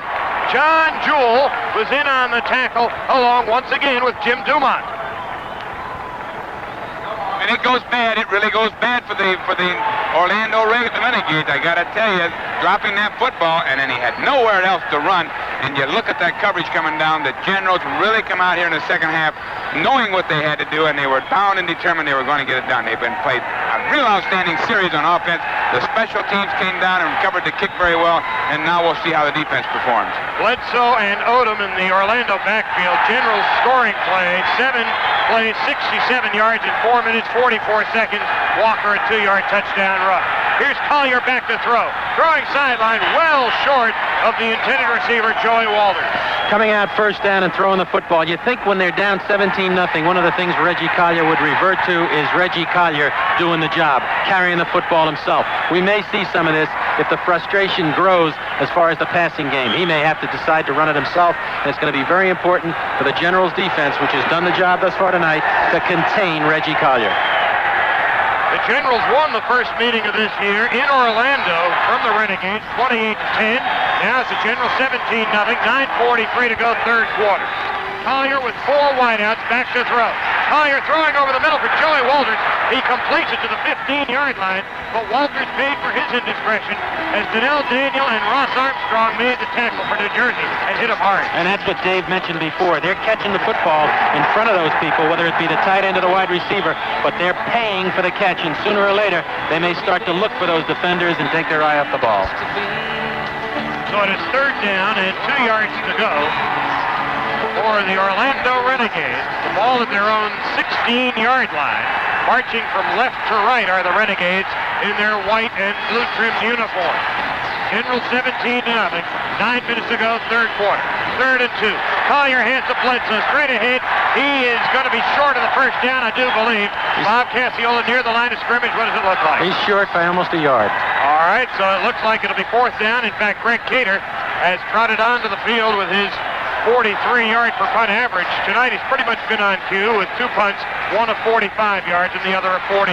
And let's say something about Kyle Borland, who stepped in 2 games ago for John Joyce. Kyle Borland is playing an excellent job of linebacker inside, making a big hit just as the running back tried to make Bledsoe, tried to get for that first down. It was Kyle Borland who made the hit that stopped him. And one of the things that's been very impressive, and again on that particular situation, was your big nose tackle out there, Emmanuel Weaver. Instead of running around the block, Bob, and you know what I'm talking about, he fights through the block and keeps those guys off those linebackers, keeps that offensive guard off the linebacker, and lets the Kyle Borland make the play he just made. He's a very tough guy against the run. He's a great run defensive down lineman. Tom Woodland's knee is feeling better and better, I'm sure. On 4th and 1 for the 17, Cater with a high but relatively short punt fielded by Danny Knight, and he is going to be speared at his own 43-yard line. But the Generals will have excellent field position with 8 minutes and 15 seconds to go in the third quarter. It was Lupe Sanchez who made the tackle on the play. So the Generals 1st and 10 for their own 43. 8:15 to go, third quarter. New Jersey 17, Orlando nothing at Giant Stadium in the Meadowlands, and we'll be right back. Want to be in command of the road for as long as you own your car? If so, see your local AC Delco dealer for a new set of Delco Performer shock absorbers. Delco Performers are gas cushioned to provide responsive handling by virtually eliminating shock lag under normal and high-performance driving conditions. And Delco Performers come with a limited lifetime warranty. That's why AC Delco says they're the only shocks your car will ever need. Ask for details, and for a lifetime of smooth rides, get a set of gas-cushioned Delco Performer shocks. AC Delco, the smart parts.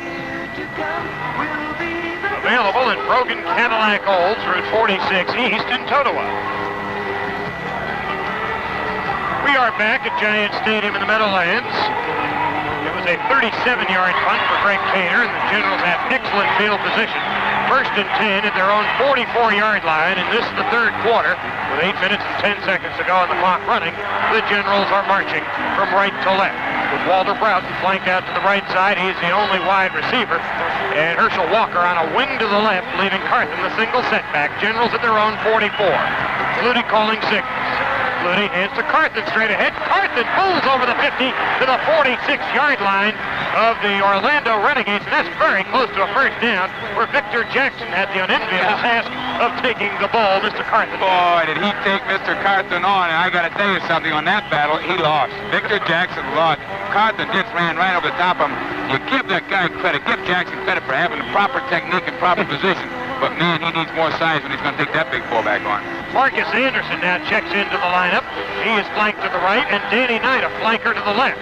Carthen and Walker split in the backfield. Now they move into the I formation. Generals 1st and 10 at the Orlando 46. And up to Herschel running right. Herschel turning the corner. Herschel still on his feet. Herschel to the 30, 25, 20, and he is knocked out of bounds at the 14-yard line. Wow, did you see that bust of speed, that breaking away to Herschel Walker? As soon as he got about 2 yards past the line of scrimmage, he takes off like the world-class spinner he is, and man, he really hustled on that. He is something, I gotta tell you. That time the defensive backs, Gray and George, came up to make the play, and all they got was shoulders, and that's what they're running into. Herschel Walker's got such great body lean when he runs, and when he gets going and he levels you, you're going to tackle shoulders, and he ends up putting you back another 4 or 5 yards. Marcus Anderson now flanked to the right. Walker on a wing to the left. Carthen the single setback. Generals 1st and 10 at the Orlando 13-yard line. Hand up to Carthen. Looking to turn the corner left side. He does. He is going to be brought down, however, at about the 7-yard line. A pickup of 6 on the play. 2nd and 4. Fred McAllister, the middle linebacker. Kelvin Atkins, the outside linebacker, make the tackle for Orlando. Perfect situation for Walt Michaels offensively. He's alternating now. He's giving Carthen the ball. He puts Herschel Walker on the flank, gives him a rest. Then he brings Herschel back as the single back. Right. Carthen on. He's getting balance in his offense, and really the offense is working to perfection. Generals, they call it 2nd and 5 at the 8-yard line. Carthen again, the single setback. Walker a wing to the left. Marcus Anderson flanked to the right. Generals lead 17-0. 6:20 to go, third quarter. Flutie heading to Carthen. Carthen inside the 5. Carthen down to about the 3-yard line. And there's no question about it. Walt Michaels is sitting on a 17-point lead. He's driving almost into the end zone now, inside the 5-yard line. And as you mentioned, Bob, he's going to take and alternate that ball back and forth between Carthen, number 33, and Walker, number 34. There's no sense. You got the ball game under control at this point. There's no sense in getting the ball to Herschel all the time. It's still 8 more games after this one to play. And Herschel's already got 18 carries for 130 yards. You're not trying to set any records here tonight. You're trying to win the ball game and continue as the head coach, not the players, but as the head coach, looking down the road at what's up ahead of us. And the Generals on the play record the first down. Carthen did. So it'll be 1st and goal from the 4. Mo Carthen tonight, 5 carries for 24 yards. I want to tell you, there's a very fine job being done on the left side of the line tonight, especially by Vince Stroth. He's having an excellent night. He's blocking that old veteran when he's in there, Joe Ehrman, who's up down on the run defense, and Stroth is getting the better of it. Ehrman played for George Allen many times. I would hate to Chicago, Arizona, and Washington. Ehrman played when I played. You can figure that one out. Oh, he must be pushing 60 by now. Pitch out to Walker running right. Walker, he turned the corner. He's brought down at the 3-yard line. A pickup of 1. Bernard West grabbed the only available part of Walker's anatomy, his ankles, and brought him down. And that's where you got to tackle him, and West made a big play. West is not the biggest of linebackers. He came in behind his blockers and waited for that hole to open up, and he got Herschel right around the ankles and brought him down for no gain. I can't believe Joe Ehrman played against Dave Herman. Well, believe it, because he did. They had another tackle playing down there with the Baltimore Colts. His name was Mike something. Very quick guy. But Joe Ehrman played the same then as he plays now, anchoring the line on the against him run. 2nd and goal at the 4-yard line. Speck in motion to the near side. Hand off to Carthen, who pulls his way in for the touchdown. Maurice Carthen, his 4th touchdown of the season, and the Generals now lead 23-0. Exactly where you called it, Bob. You said that Vince Stroth was having a good game. Number 66, the left offensive guard, playing against the Joe Ehrman, whoever comes in there, and they ran it right over the top of Big Vince. He pushed him into the end zone, and of course, Maurice Carthen carried it up over the top and got the 6 points. And now Roger Ruzek He's going to ask for overtime pay. He's been busy tonight for the extra point try. Partridge, the holder. Russ Mitchell is the long snapper. The snap, the place, the kick is perfect. And the Generals lead 24-0 with 4 minutes and 52 seconds to go in the third quarter from Giant Stadium in the Meadowlands, where we'll return on the New Jersey Generals Football Network. Hey, fans, if you haven't been out to see Doug Flutie, the record-breaking Herschel Walker, and the rest of the playoff-hungry Generals, now here's what's coming up next. Sunday, May 12th is Mother's Day at 2:30 p.m. Star Wars, USFL style. The 84 champion Baltimore Stars invading Giant Stadium with Chuck Fusina and Kelvin Bryant. Don't forget to bring Mom. Saturday night, June 1st, 7 o'clock, the Generals host the Memphis Showboats and the USFL's #1 passer, Walter Lewis. Now also, 2 lucky couples will win round-trip airfare, compliments of Pan Am, by coming in their best European costume from France, England, Germany, or Italy. Yep. Gates open at 5:30. Concession stands open early, too. Stadium Club opens for members at 4:30. So come on out, enjoy dinner or a snack, and see some great action. June 1st, Saturday night at 7, Generals in Memphis. Advanced sales at Ticketron outlets or at the Meadowlands Arena box office Monday through Saturday, 10 to 6, Sundays from noon to 5, or call 935-3900. They have game tickets on sale at Giant Stadium ticket windows 3 hours before game time. Come on out. The Generals want you. 57 WMCA New York. Generals 24, Orlando no score. 4 minutes 52 seconds to go, third quarter. Roger Ruzek with the ball teed up at the 35-yard line to our right.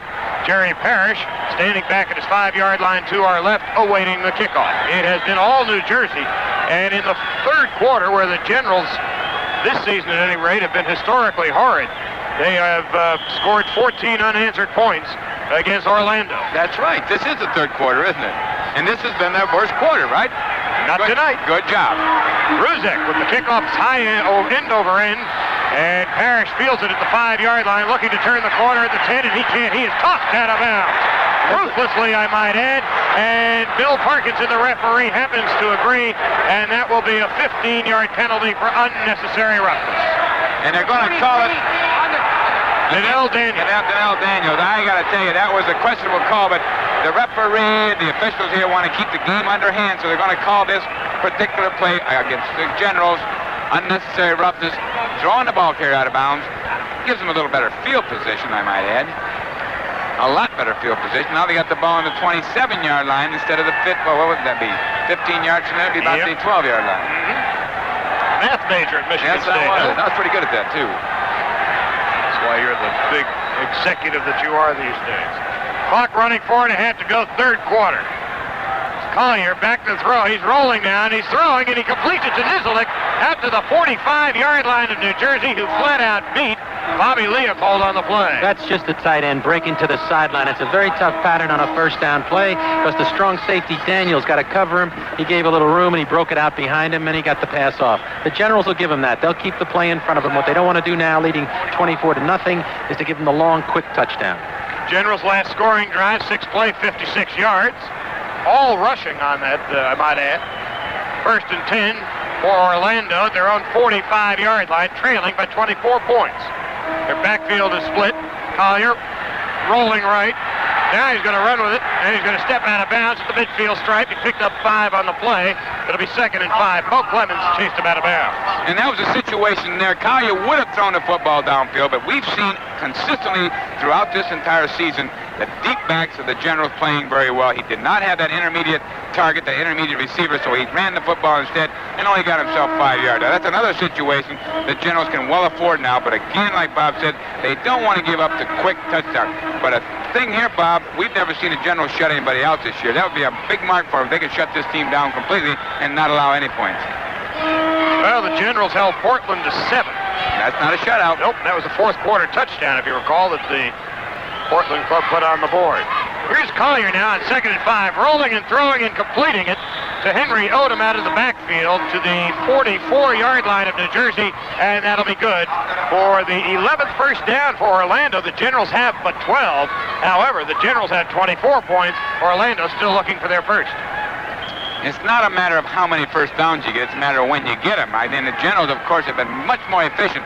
Not totally, but there have been times when they've got the football. They've looked very, very well, driving the length of the field almost and getting the points they've got. 38,084 here at Giant Stadium. First Monday night game of the season. Generals lead it 24-0. Collier with a single setback and flankers to the left and to the right. First and 10 at the New Jersey 44. And Collier is rushed by Jim Byrne. Lucky to get the pass away to Nizilik, who could not make the catch.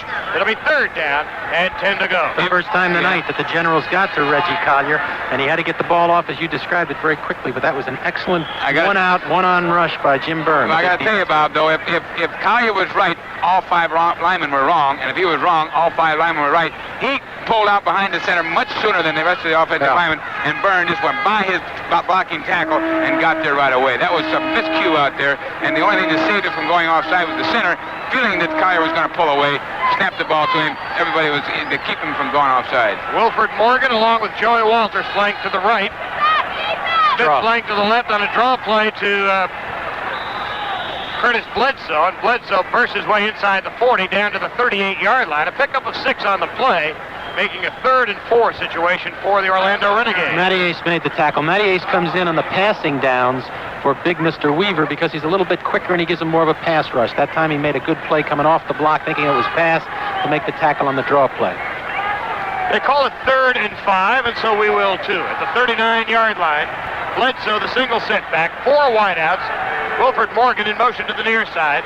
Collier back to throw. Collier being rushed, throwing behind the back of Jeff Smith at the 35-yard line. And so 4th and 5, setting up what we assume to be a punting situation. Well, I don't know. Maybe, okay, he's moving the people in there, but I don't know why. When you're down like you are, 24-0, why you'd want to bother punting the football. And you got to keep in mind here that this is the first series that the Renegades have had to football, and they've burned off a lot of time. There's only 2 minutes and 51 seconds left in the third quarter, and they are still 40 yards away from the score. Did a great job of killing the clock. Yes, they did. 2:51 left to go, third quarter. Generals 24-7. Cater standing back at his own 44-yard line. Danny Knight awaiting the punt from Cater, who is going to look to deposit it in the coffin corner, and instead he plops it into the end zone for a touchback. The Generals will take over. 1st and 10 to go from their own 20-yard line with 2 minutes and 44 seconds left in the third quarter. New Jersey 24, Orlando 0. We're at Giant Stadium in the Meadowlands, and we'll be right back. You get a lot when you buy Delco Performer gas cushion shock absorbers, the only shocks your car will ever need. You get shocks with a leak-proof gas-filled cell that eliminates shock fade, plus something extra. You get a big 1 1/4-inch piston with more capacity than conventional 1-inch shocks with something extra. You get a shock for all types of tires with special tuning for radials and something extra. You get a limited lifetime warranty and something extra. You get a 90-day free trial and something extra. The something extra? When you buy 4 Delco Performers at the regular price, you get a free athletic bag with a list price of $19.95. See your participating Delco retailer today for details of this exciting offer. For the name of your nearest Delco Shock retailer, call toll-free 1-800-AC-DELCO and get something extra while supplies last.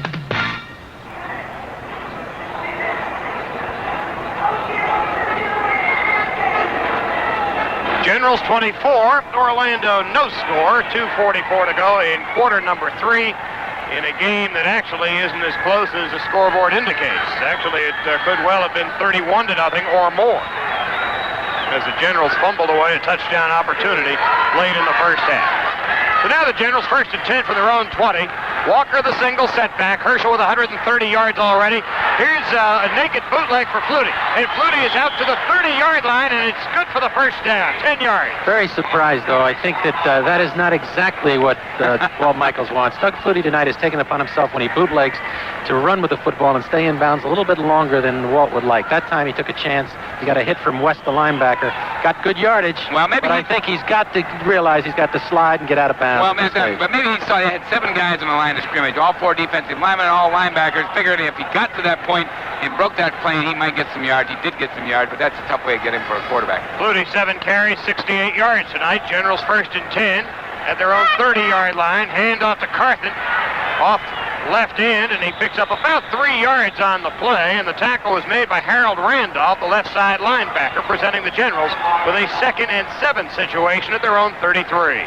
That Carson is really a fullback. You know, he doesn't have the speed, of course, that Herschel Walker's got, but he's a durable kid, a durable guy. He's a guy you can count on. He's not going to fumble the football. Herschel doesn't fumble the football.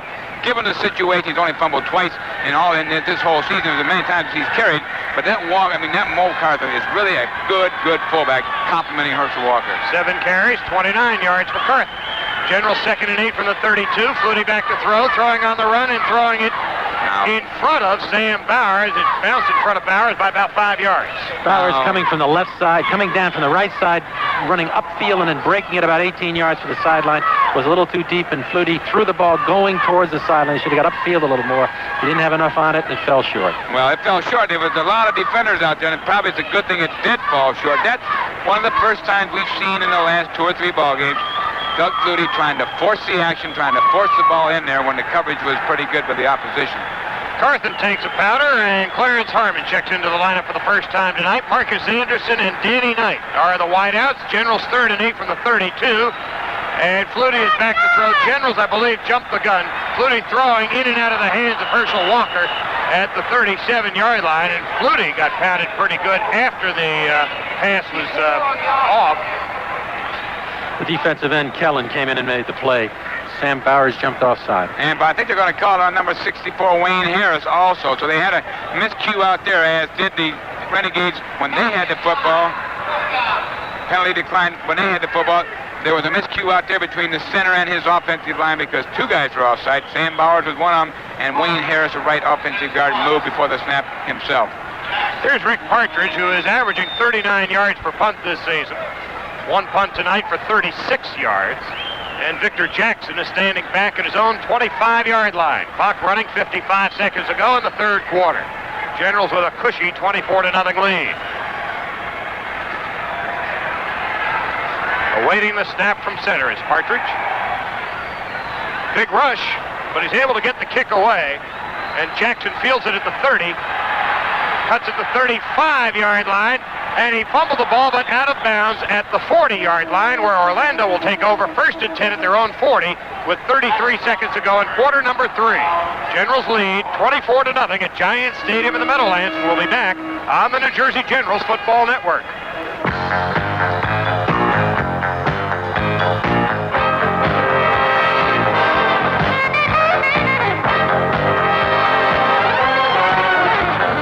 Even when it's cold outside, it's hotter than ever in Atlantic City. Trump Plaza Hotel Casino. Rising above the sea, it stimulates like nothing you've ever experienced.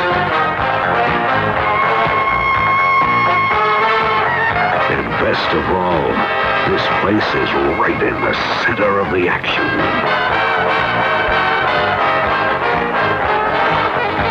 See for yourself. Trump Plaza. It's Atlantic City's centerpiece. Yeah.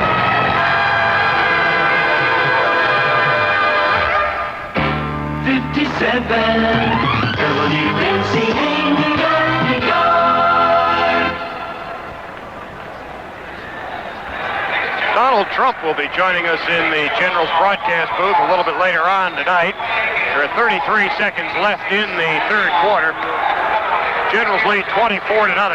Orlando with the ball, 1st and 10 at their own 40-yard line. Backfield is split. Collier back to throw. Throwing to Nizilik, the tight end, at the 44-yard line of Orlando. A pickup of 4 on the play. It'll be 2nd down and 6 to go.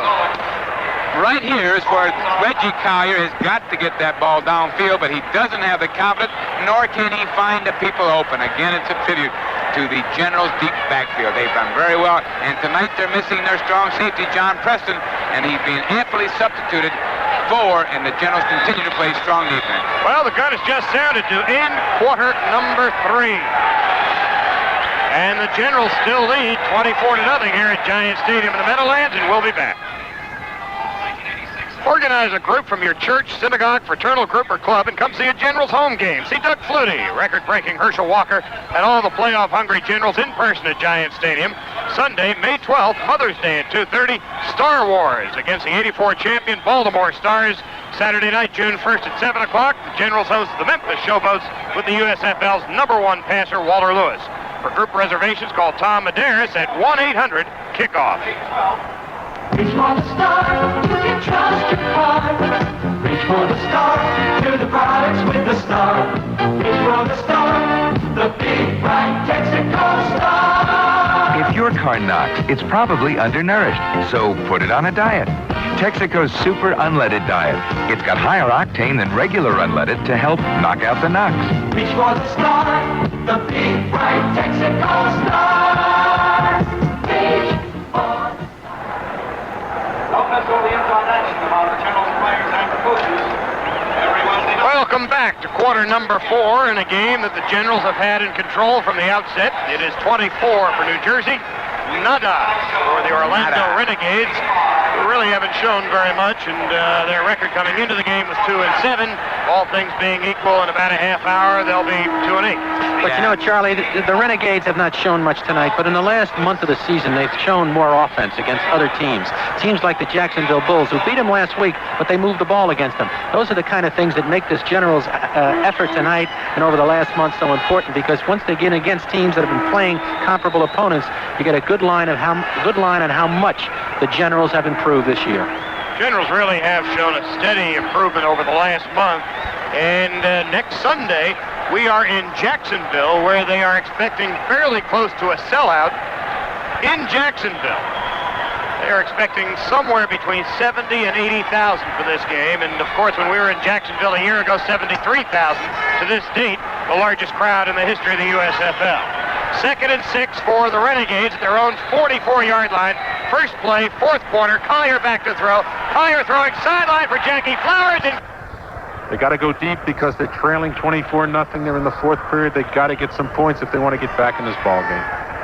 Well, we saw Donald Disney, the owner of the Orlando Renegades, at halftime. Not terribly pleased about the way his team has been playing, but happy, like all of the other owners, save one, about the outcome of the USFL meetings today. Pass to Joey Walters is incomplete, but there is a flag on the play at the 49-yard line of New Jersey, and it looks like Jerry Holmes has been assessed with holding. Yeah, Jerry Holmes, of course, being completely on the other side of the field from where the ball was thrown. Collier threw it over to his right on the left side. That is holding, and that is an automatic first down. You know how he plays the defense. He plays it like they used to in the old AFL, where they had that bump and run protection. Oakland Raiders played it so very well. They put in fact, Oakland still does it. The Los Angeles Raiders now put that man right on that receiver and let him follow him step for step. That's what Jerry Holmes was playing like over here. Got caught for holding a good 40 yards away from where the ball ended up. Flowers, Walters, Smith, and Morgan. 4 wideouts for Orlando. 1st and 10 at their own 49-yard line. 30 seconds into the 4th quarter. Collier back to throw. Collier is popped as he gets rid of the ball, and it is nearly intercepted by Jerry Holmes, but the pass was out of bounds. See, this is the problem with Reggie Collier. Reggie Collier is a great athlete, but he is not a great passer. He does not have the touch that's necessary to bring a club back like this. And that time he had a receiver open, but he just couldn't get him the football. He was also being rushed pretty good by Bobby Leopold. And Frank Mattias. And Mattias was all over Collier as well. If you're Jerry Goldstein, what do you think? It's 24-0, 4th quarter, and you still haven't played. That means you're really second team, right?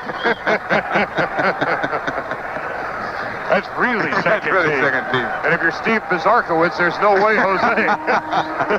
It's 2nd and 10 at the 49-yard line. 4 wideouts. Collier is going to be sacked by Bobby Leopold. Collier stumbled as he took the snap from center. Never stood a chance, and Leopold was all over him like ugly on an ape. Bobby Leopold helped him to the ground so he wouldn't hurt himself when he fell.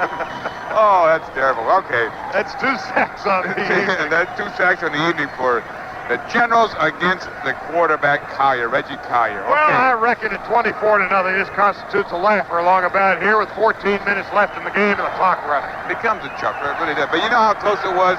Right before the half, it could have been 10-7. Could have. Could have been. Should have, would have, and could have. Something we lived with the first year. 3rd and 20 for Orlando at their own 39. This time Collier out of the shotgun. This time Collier's just able to get rid of the ball, and it's intercepted by Gregory Johnson. Johnson returns it to the 44-yard line of New Jersey, and Reggie Collier was splattered at the 34-yard line, and he is face down on the Giant Stadium turf. And you also have a flag at this end against Orlando. They're going to get caught for spearing Greg Johnson on his return. I got to tell you, it was Freddie Gilbert coming in, number 90, coming in from his left end, right defensive end position, and really hit Collier in the blind side. A very legitimate play because Collier had just in the process of throwing the football and was hit while he was throwing the football and went down, and he's still down on the field. He was blindsided, as Dave said, by Freddie Gilbert, and they are attending to him right now. We have a break in the action. 13 minutes, 42 seconds to go in the game. Generals 24, Orlando nothing. We're at Giant Stadium in the Meadowlands, and we'll be right back.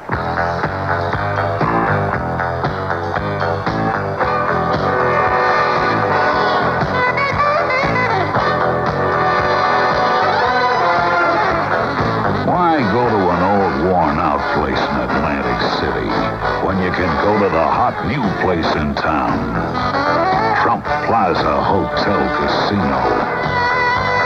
A glittering world of glass, brass, and class.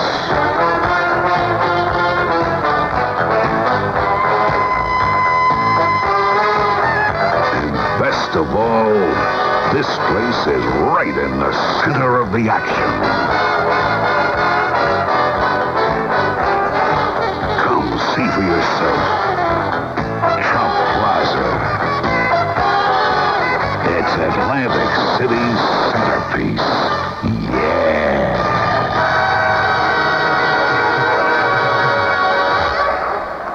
Seated in section 117. With the Tweety birds circling Reggie Collier's head, he is walking off the field ever so slowly now. But for those who don't like the violence of football, he is walking off the field. That's right. So the Generals have the ball.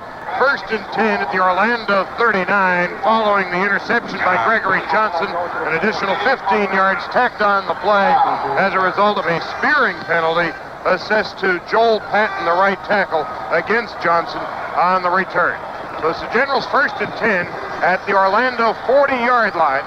Walker and Carthen split in the backfield. Marcus Anderson is in the lineup along with Danny Knight as your wide receivers. Hand off to Carthen straight ahead. Carthen to the 37-yard line. And a pickup of 3 on the play. Let's call it 2nd down. And 7 yards to go. Scott Hutchinson and David Graham getting off the pod. I think the question now is how long into this 4th quarter Walt Michaels will go with Flutie and Walker and Carthon before he gets them out knowing what's ahead of him over the next month of the season. Well, to answer Dave Herman's question of a few minutes ago. Here we go. Oh, we got, oh my muddle goodness. Huddle. We got the muddle huddle. Tower. Oh, that's Oh, it's a little screen pass that Carthen dropped, and then it's picked up. It's an incomplete pass. Well, we hadn't seen that in a while. The old muddle huddle with only Ken Hull over the ball. 7 players all over to the left side, and behind that wall was Maurice Carthen. It would have been a great play except one thing. Carthen dropped the pass. Well, it was, and I'll tell you why he dropped it too, because the ball was thrown low, and Doug Flutie got the ball from Ken Hall, the center. It was way high, so Doug had to jump up in the air, come down, get his footing set, throw it over there, threw it low. It was just a mixture play anyhow. There was nothing else to it, a mix-up play.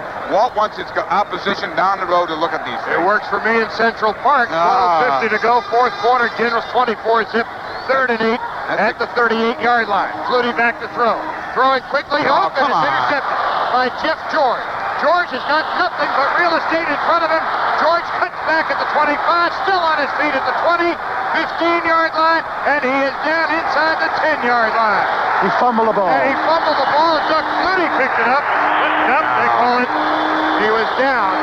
Jeff George with a big interception, and there is an injured Orlando Renegade all the way back at their own 40-yard line, but the Renegades have the ball. 1st and goal at the 7-yard line.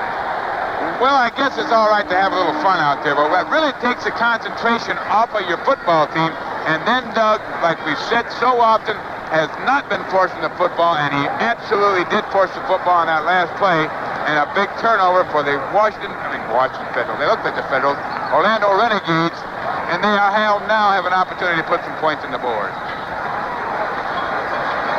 So the Renegades have the ball first and goal at the 8-yard line. Generals, however, with a commanding 24-0 lead with 12 minutes and 35 seconds left in the football game. It was a 57-yard return for George, and that was his 4th interception of the year. Well, the backs are to the wall now. The only thing what they're playing for now, Charlie, and like I said before, they haven't had the shutout thus far this year, and what they're playing for now is the shutout, and it's really close to being away from them. Orlando has football in great field position and have an opportunity of making some points here. Not at all concerned about winning the football game, just getting some points on the board. We go back to that muddle huddle play and the high snap from center. Dave Lapham has come in at center through that entire series, so you had the veteran coming in for Kent Hull, and he was the guy that was in there when that ball was a little high for Flutie as he tried to get it over to Carthen. Joining us in the Generals broadcast booth now is the owner of the Generals, Donald Trump, and we have had virtually all of the owners come through the broadcast booth tonight. And Donald, let me ask you first and foremost about your reaction to the meeting today, and obviously you're pleased going to the fall beginning in 1986. Well, I am very pleased. I believe in fall football. I like class, whatever it might be, and football is meant to be played in the fall. We've done amazingly well with the Generals. Our attendance is way up from last year and way up from the year before last.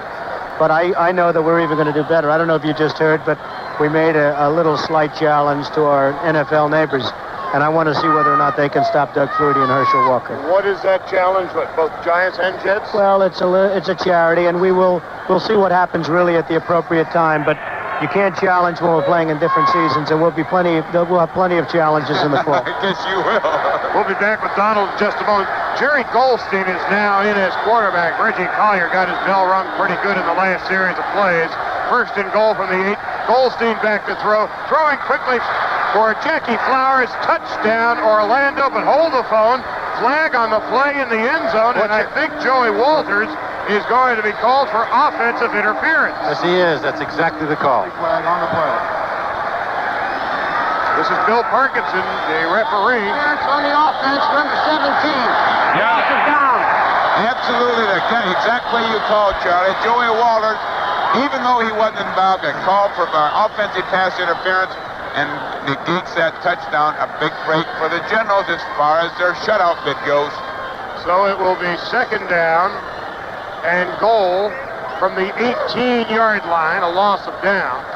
The other question, Donald, that immediately comes to mind, where will the Generals play? At the Meadowlands. We fully expect to play at the Meadowlands. We're working with the officials right now, and they've been super to us, and the fans have been just incredible out here, and we're going to be right at the Meadowlands. Goldstein out of the shotgun, throwing in the end zone for Joey Walters. Touchdown! Oh, what a brilliant catch by Joey Walters in the corner of the end zone.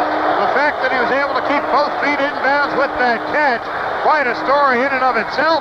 And finally, Orlando is on the board, but the Generals still lead 24-6.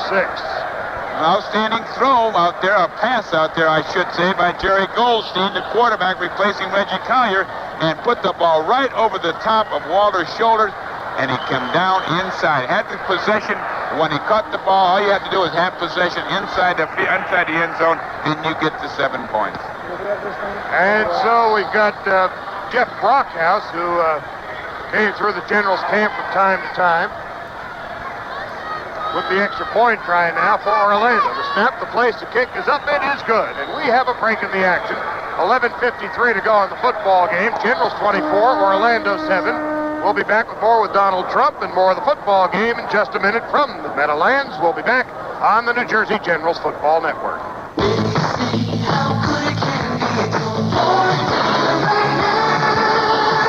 Happy birthday, Thunderbird. That's right, it's T-Bird's birthday, but you get to open the presents. Right now, during your Ford dealer's Thunderbird birthday party, you can save hundreds on every new Ford car or truck in stock. Open a special LTD Brome package and get $926 off on a 4-door LTD, equipped with air conditioning, AM/FM stereo, tilt steering wheel, speed control, and more. Savings based on manufacturer's suggested retail price of option package, as compared to pricing of options purchased separately.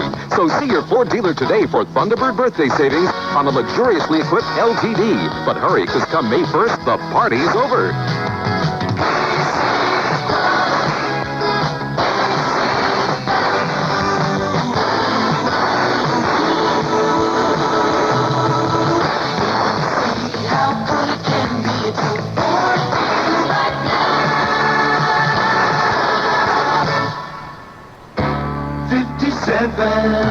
WMCA, New York, New York.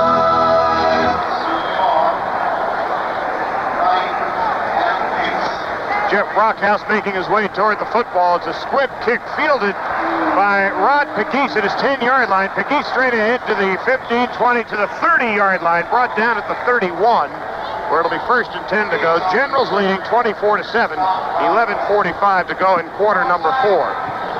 And there is a flag on the play, and apparently offsides against Orlando. They're having problems getting the kickoff right there. No, they had a lot of problems coming in here. Now, not many of them got solved thus far tonight. I think not. In any event, back to the matters at hand with Donald Trump.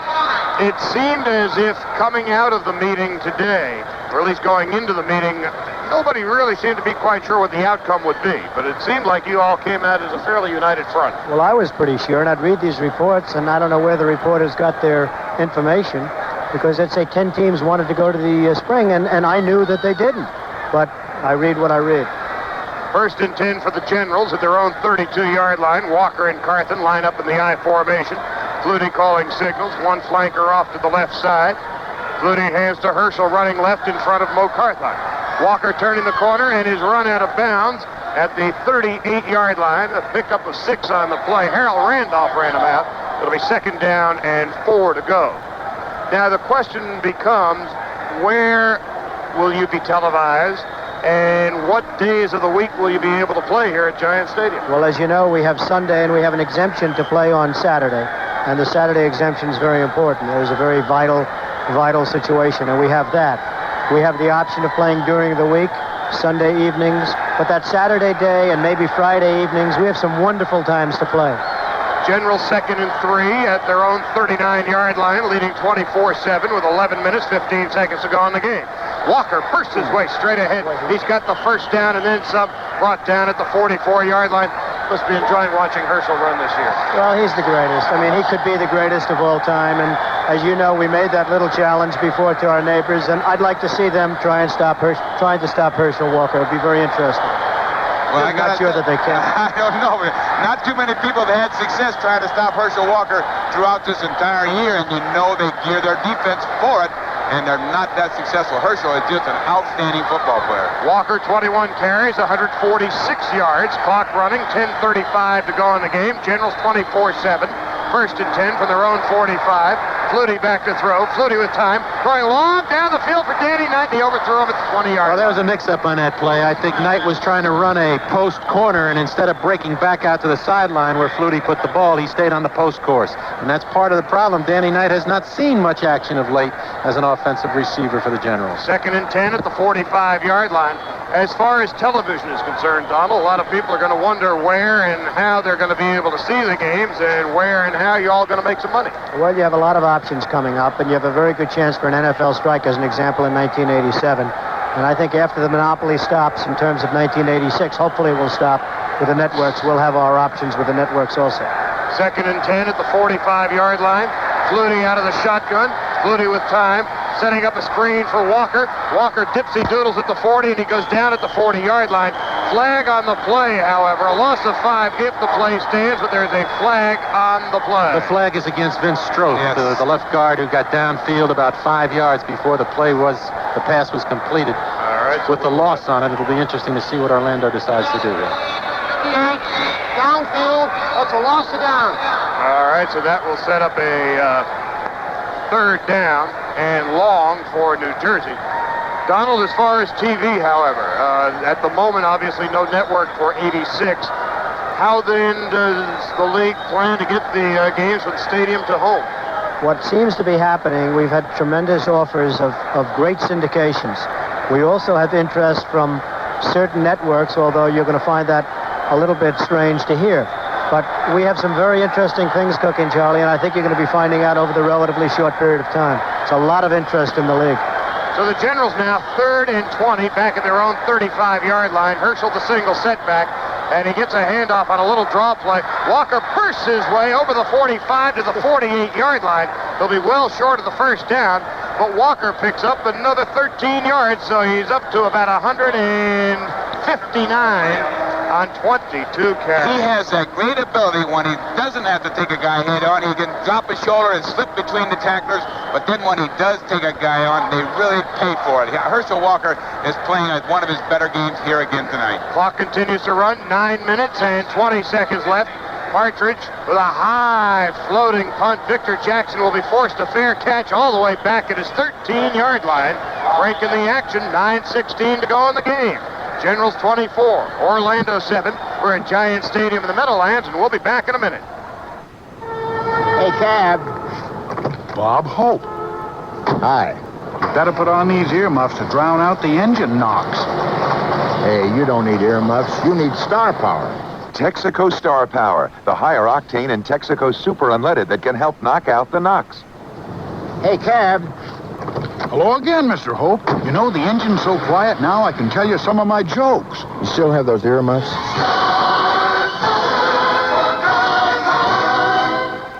Want to be in command of the road for as long as you own your car? If so, see your local AC Delco dealer for a new set of Delco Performer shock absorbers. Delco Performers are gas cushioned to provide responsive handling by virtually eliminating shock lag under normal and high-performance driving conditions. And Delco Performers come with a limited lifetime warranty. That's why AC Delco says they're the only shocks your car will ever need. Ask for details, and for a lifetime of smooth rides, get a set of gas-cushioned Delco Performer shocks. AC Delco, the smart parts. Available at Burrack Chevrolet in Olds, 15 Booton Turnpike in Lincoln Park. 9 minutes, 16 seconds left in the game. Generals 24, Orlando 7. Renegades with the ball, 1st and 10, all the way back to their own 14-yard line. Since the loss in Arizona, the Generals really have come of age. And I guess, Donald, you have to be awfully pleased the way this team has been looking, not only in the fact that they are winning, but the way they have been winning. They've been looking super, but they've been giving the ball to Herschel Walker. That was a game that was very frightening in the sense that they didn't give the ball. You go ahead with the play. All right, Goldstein back to throw, throwing over the middle, and he completes it to Joey Walters to the 35-yard line. Not a bad color guy either, no. When you get the ball, boom, get the play-by-play in, you got it, and you're back again. Nobody to compete with you two, Jim. I'll tell you. You got other things on your mind anyway. But the way the Generals have played on both sides of the football, certainly Herschel has been a story, but the offensive line has come on and done the job, and defensively now they're beginning to get the other guys out. They've really been super. They've been great. The fans love them. Goldstein now out of the shotgun, 1st and 10. Orlando at their own 35-yard line. Goldstein with time to throw, throwing long down the sideline for Jackie Flowers, but the pass was out of bounds and thus incomplete. It'll be 2nd down and 10 at the 35-yard line. So all in all, you have to be terribly pleased with the way things turned out today. Well, Charlie, as you and Dave know, before I had this team, it was really a disaster. You had some long, long days up here, and the fans had lost interest in it, frankly. They were losing, and they were losing big. And we put some players in there, and we have an excellent coach and an excellent group of people, and they are looking pretty tough. They've been a tough team for 2 years now. For a while now, they surely have. 2nd and 10 at the 35-yard line. Once again, Goldstein out of the shotgun with 4 wideouts. Goldstein back to throw. Throwing sideline, incomplete, intended for Joey Walters at the midfield stripe, but tipped away at the last second by Danell Daniel. Then you've got a flag on the play here, probably holding against Orlando. Goldstein strictly a drop-back passer. It was not holding, Bob. It was roughing the passer after the ball was thrown. The Generals are coming in. That's all they're playing now is a passing situation, trying their best to get there. That time they had an end tackle gain. The tackle stunted outside the defensive end. Freddie Gilbert come up on the inside, and after Goldstein, at least it was determined by the official, after he threw the football, he was hit, knocked to the ground. They called it unnecessary roughness of the passer. giving the first down on the 50-yard line, right in the middle of the field. They intentionally grounded Goldstein. Yes, they did. Post-game phone show coming up immediately following our broadcast at 212-489-WMCA. 212-489-WMCA. And, of course, we welcome the calls from Boston over WMRE. 7:45 to go. First and 10 from the 50. Goldstein back to throw. He completes it to Nizzolick, the tight end, at the 45-yard line of New Jersey. A pickup of 5 on the play. It'll be second down and 5 yards to go. Chicago will be back in the league next year. Is that right, Donald? They will be back in the league next year, Charlie. And we have a great owner, Eddie Einhorn, and he's got a group, and they own as you know, they own the White Sox, and they've been very positive. They only want fall football. And apparently that's what they're going to get. That's what they're going to be getting. But minus, however, the Tampa Bay Bandits. Well, I think that's a positive as far as I'm concerned. All right, we'll get back to that in a minute. Second and 4 from the 44-yard line. Goldstein back to throw. Goldstein with time, pitching it long downfield to nobody in particular. The closest man to the football was Gregory Johnson, all the way back at the 5-yard line. The closest intended receiver, Jerry Parrish, was about 20 yards off the ball. Great play by Jerry Holmes, though. There's the difference on the corner. Jerry Holmes held up both Parrish and Joey Walters, did not permit him to get deep. Goldstein threw the ball away. Now, as far as the Tampa Bay Bandits are concerned, they were drawing pretty well down there. Yet, for reasons that John Bassett can best describe, he has opted to stay in the springtime.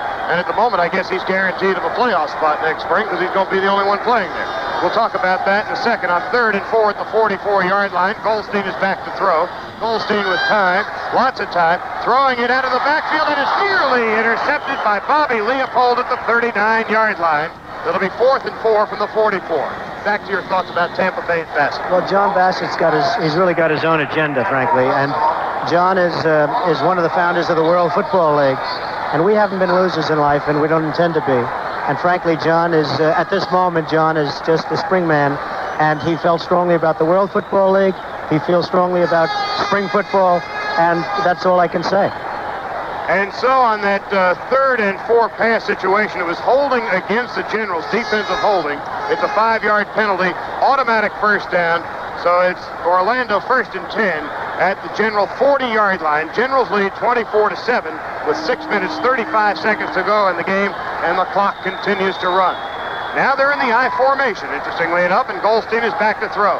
Throwing a fly pattern for Joey Walters, and in and out of Walters' hands at the 5-yard line, step for step, Jerry Holmes.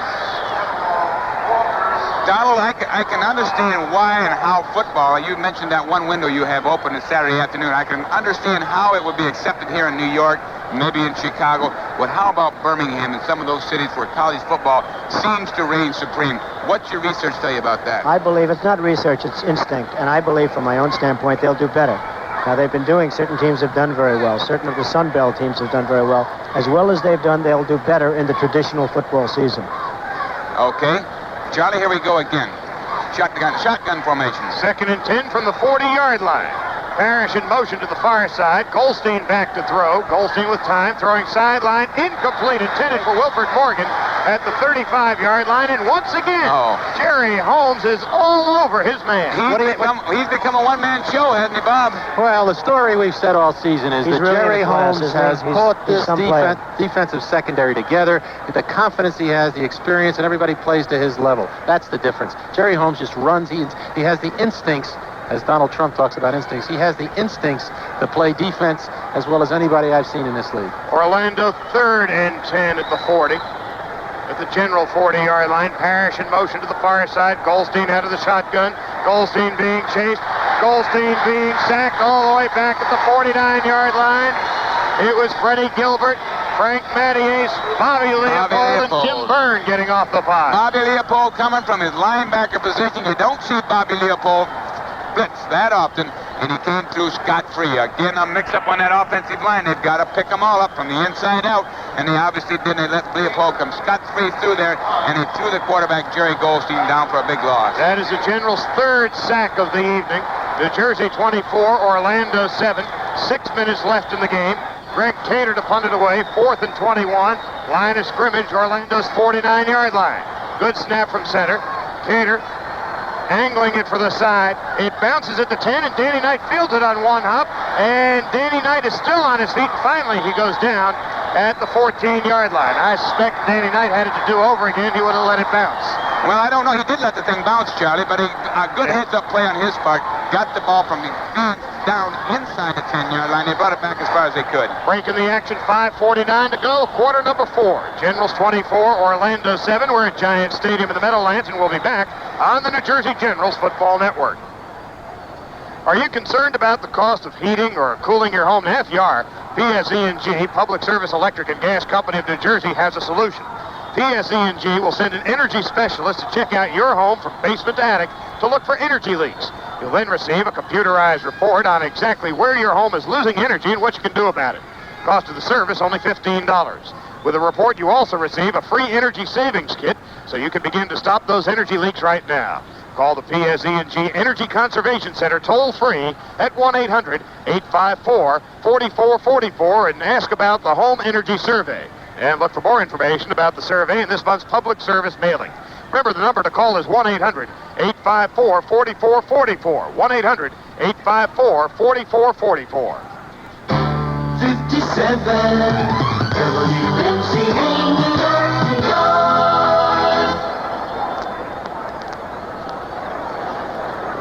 5:49 to go in the game. Generals lead at 24-7. Donald Trump, thank you again for stopping up in the booth, and good luck in the fall of '86. Thank you very much, Charlie. And we appreciate you guys doing a fabulous job for us, and we appreciate it very much. Thank you very much. Donald Trump, very much in the news these days. Generals now with the ball, first and 10, back at their own 15-yard line. Handoff to Mo Carthon off left tackle. Carthon pulling his way to the 21-yard line, a pickup of 6. Second down and 4 to go. Bernard West, right side linebacker out of North Texas State, made the tackle. Now we've got substitutions in the game for the Generals on offense. At center, we have Dave Lapham. Tony Osborne at left tackle. John Jewell is at right guard. And at the tailback position for Herschel Walker, Rod Pegues. Well, we were kidding about Jerry Goldstein before, and Goldstein now has an ice bag on his left hand.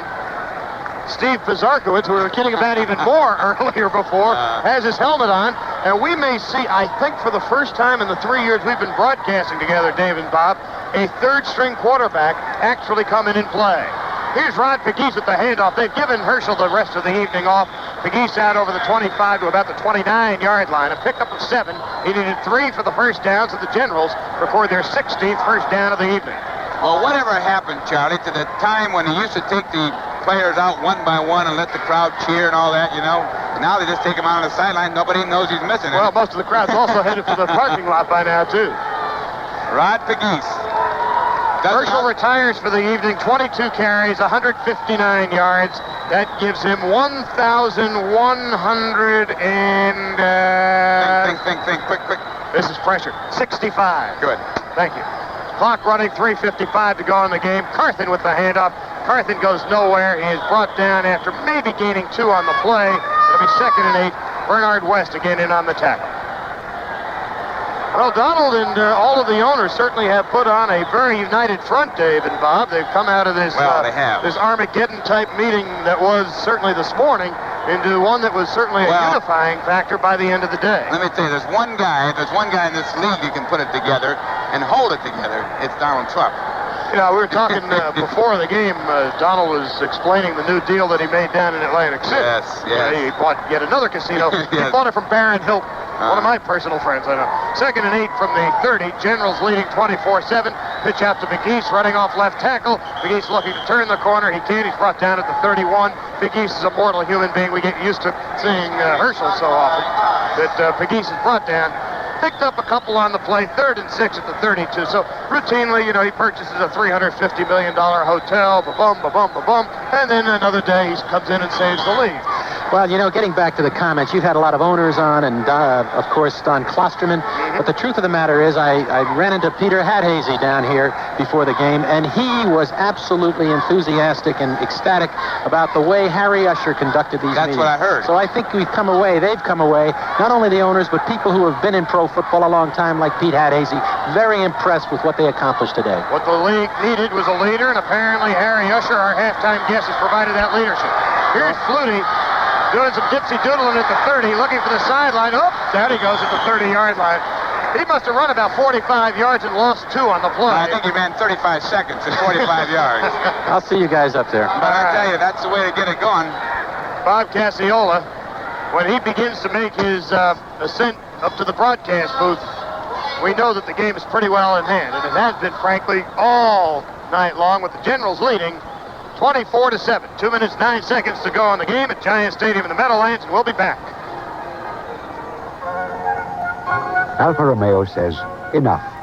It's time the rich and famous stopped hoarding these prestigious machines and having all the fun. It's time you had your turn. Introducing the Graduate from Alfa Romeo. 2 concert seats, a 2-liter engine, disc brakes on all 4 wheels, 5-speed transmission, and styling that is legendary with Alfa. Power, performance, the driving joy of a world-class sporting car. The price, $13,495. Low enough to bring one of racing's great marks into your own garage. In addition, your tri-state Alfa Romeo dealers offer a 6-year, 60,000-mile optional warranty beyond the standard 3 and 36 warranty.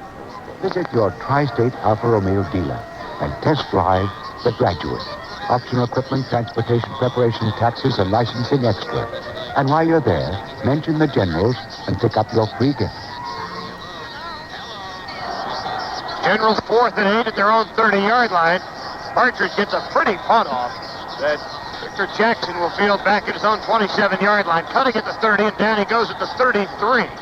Giant Stadium has emptied out pretty well now. We had a crowd of 38,084, and we probably have about 384 left in the park as we have arrived at the 2-minute warning. 2 minutes left in the game at Giant Stadium, with the Generals leading 24-7.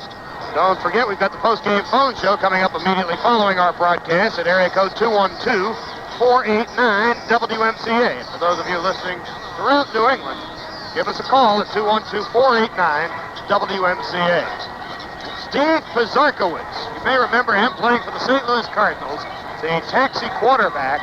Now, the rule in the USFL, you've got 2 quarterbacks who are active for a given game. You have then a 3rd-string quarterback who can only play if the first 2 are down and out and through for the day. Thus, Steve Pizarkowitz is in the lineup. Now, you may be asking yourself, who is the Generals' 3rd-string quarterback? You may be asking yourself who the 2nd-string quarterback is. Doug Flutie, of course, is the starter and has seen virtually every play this year. Ron Reeves is the Generals' 2nd-string quarterback. Only if Flutie and Reeves went down would we ever see a gentleman by the name of Fred Hessen. Fred Hessen is a 6-foot quarterback who played in the taxi squad, developmental squad, if you will, in the USFL the first 2 seasons with the Philadelphia Stars. He even possesses a championship ring, although he has never seen a play in the USFL in his first 2 years. Fred Hessen is the Generals' developmental quarterback. Does he have a night job?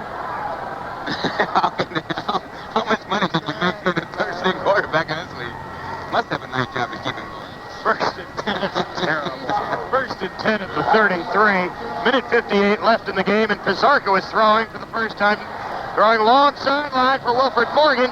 Flag on the play. It will be interference against Harry Daniels. Ron Reeves is now quarterbacking for the Generals. Mr. Flutie has taken a powder for the rest of the evening. Minute 43 left in the game. Hand off to Mo Carthon, who will get to the line of scrimmage and on a second effort make it to Orlando. Pick up 2, 2nd and 8, as the clock continues to run with a minute and a half. I'm sure there's some people from whom this food is named that like to see Mo Carthon take a rest, wouldn't you think? The Generals tonight with 4 interceptions. That ties a record for most interceptions in one game by the Generals. They did that against Los Angeles 2 years ago here at Giant Stadium. And so the Generals' unbeaten string this year at home continues. Less than a minute to go now. 2nd and 8 at the 48. Reeves, broken play. Reeves, we have just learned, is not Doug Flutie, but he's still on his feet. There goes Reeves. Reeves is still on his feet inside the 35 to the 33-yard line. There goes Reeves to one knee, and that will do it. We have come to the end. Mercifully for the Orlando Renegades, happily for the New Jersey Generals. The Generals improved their record to 7-3. And are now in a 3-way tie for first place. You're listening to New Jersey Generals football on WMCA New York. Brought to you in part by the Alfa Romeo President's Group. Automobiles built for the fun-loving rich, and you, if you hurry. Orlando Renegades. The Renegades record drops to 2 up and 8 down, while the Generals improve their record to 6-3. It was a dominating victory for the Generals, really on both sides of the football. It really was a dominating victory for the Generals on both sides of the football, especially in the running department. 36 yards total rushing by the Renegades. Good defense for the Generals. 291 yards for the Generals rushing attack here this evening. An outstanding job by that running game. And Flutie, of course, ran the football very well, but he threw the ball 7 out of 16 times for 109 yards. He had the one INT, which takes a little bit away from it. But the mix and match between the running game and the passing game for the Generals has worked another time here this evening. I guarantee you we will see on the highlight film next year the touchdown pass from Doug Flutie to Sam Bowers. 212-489-WMCA is the number for the post-game phone show, and we'll start that up in just a couple of minutes. Final score here once again, Generals 24, Orlando 7. We're at Giant Stadium in the Meadowlands, and you're listening to the New Jersey Generals Football Network. Took them to just 3 points in the first half and 15 in the second half, and made the plays when they had to. Of course, the Generals were benefited by Alan Duncan shanking a couple of field goal tries, but offensively, once again, the offensive line for New Jersey was just splendid. Well, the defense for the Showboat, the offense for the Showboats is not noted for a lot of yards, a lot of point production, so the Generals weren't going to look at a lot of scoring by the defensive Showboats, but they certainly were going to look at a tough defense, and they moved the football when they had to. You know, they've been very impressive at home, and you talk about their record at home, which is phenomenal. But on the road, they've had their problems, particularly this year. This is a big win because they won on the road against a very big crowd. Everything was for the Memphis Showboats. They built this game up. They knew what they could do. They knew what they had to do. Pepper Rogers said they had to play the best game of the season, and they may have played their best game of the season against a good football team, but they had to come back, and they overcame that. I think that's very impressive. They're a solid football team right now. The Generals win it 21-18. And it was, again, a very impressive performance. And one of the things that New Jersey is now showing over the last month or month and a half is some consistency, which is something we have really never seen on this New Jersey ball club in the 3 years it's been in existence. You know, the impressive thing, one of the impressive things, Charlie and Bob, is the way they're substituted for John Joyce and Jim LeClaire at the key inside linebacker position, and the way they were able to overcome that. And now all of a sudden they bring John Miller in and letting him have the opportunity to play. So they've got some good depth at the key position, and it's making them a very strong football team. And while we have an opportunity, let us also praise Kyle Borland, who got his first start today, replacing John Joyce and, of course, the retired Jim LeClaire. And he played awfully well. We called his name an awful lot tonight. We sure did, and he's come around as a player. He played a lot last year at Michigan. When they brought him in here this year, they were looking at him as an outside linebacker. He really doesn't have the quickness to be the outside linebacker, but when he goes back inside, he's pretty aggressive. He can handle that position, and he played it very well. And he, too, is a young football player. Again, I repeat, I think the Generals' biggest task now is to stay healthy, and that's something that brings a little bit of luck with it, as we know. If they can stay healthy, they're going to give anybody they play a tough battle. They should be an exciting football team from here on in. Any team that wins the championship, that's one of the qualities they have. They're able to stay healthy. And again, going back to what you said, Bob, they can't afford any more key injuries. But how about when you go up and down that defensive line, Jim Lockett. James Lockett played an outstanding game today. Lockett played very well. Freddie Gilbert, once again, was a force. We're going to try one more time, and from the If at First You Don't Succeed department, we'll go to 212-489-WMCA and see if we can get this post-game phone show off the ground. Hello? You're on the air. Hello, Charlie. Going once. Charlie. I can hear you way down. Let's try it one more time. Hello, go ahead. Yeah, right. Charlie, hi. Hi there. Hi, it's John from Marvinton Row. I had a couple of real quick comments. I've been watching the Generals since game one of their franchise history, and I think tonight, to me, was the most impressive win I've seen. They played a real good, strong third quarter, and they overcame some difficulties. I would have to say this is the most poorly officiated game I've ever seen the Generals play. Wasn't it? I've seen the call against Preston was completely outrageous. I saw Lockett blatantly held several times, and to see them overcome that adversity, and also Borland to play the game he did at linebacker, I think well, they really... we are glad you saw what we saw. That Preston interference call was ludicrous. But you're right. The Generals really played awfully well, both sides of the football. Generals did not surrender any turnovers tonight and had that one big one, and that really turned out to be the turning point. Over a 18-game season, there are going to be times when you have to beat more than just the other football team. You have to play the elements, and the part of the elements of a football game are the guys officiating game, and that's going to happen.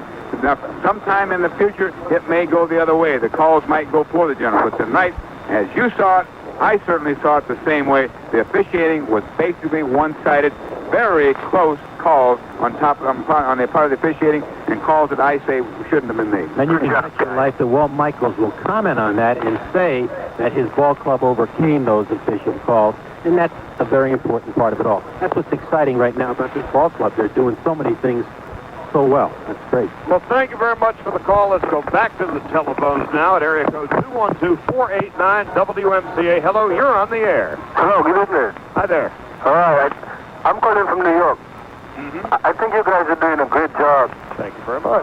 I'm a football fanatic, and I love the Generals and Herschel Walker, Doug Hood, and all that. But I've been reading some negative things in the paper, I think maybe I'd like you guys to shed some light on as to the league folding and a few teams in trouble and whatnot. Well, invariably, when it comes to the media, and of course we are members of them, it's a whole lot easier to tear down than it is to build up. No question the USFL has had its fair share of problems, but on the other hand, they have more than its fair share of strengths as well. And we saw here in Memphis tonight a good crowd, 44,000 and then some. And what we have seen now over the past 2.5 years is a steady progression of play around the USFL, and you really can't even compare the caliber of play in this league to what we saw 2 years ago when it all began. At halftime, we had Larry Grantham, who is no better spokesman about football when you consider how he came through the AFL in the beginning and came through into the NFL with the Jets. And his response, I think, was kind of important, and he sees some very positive things here.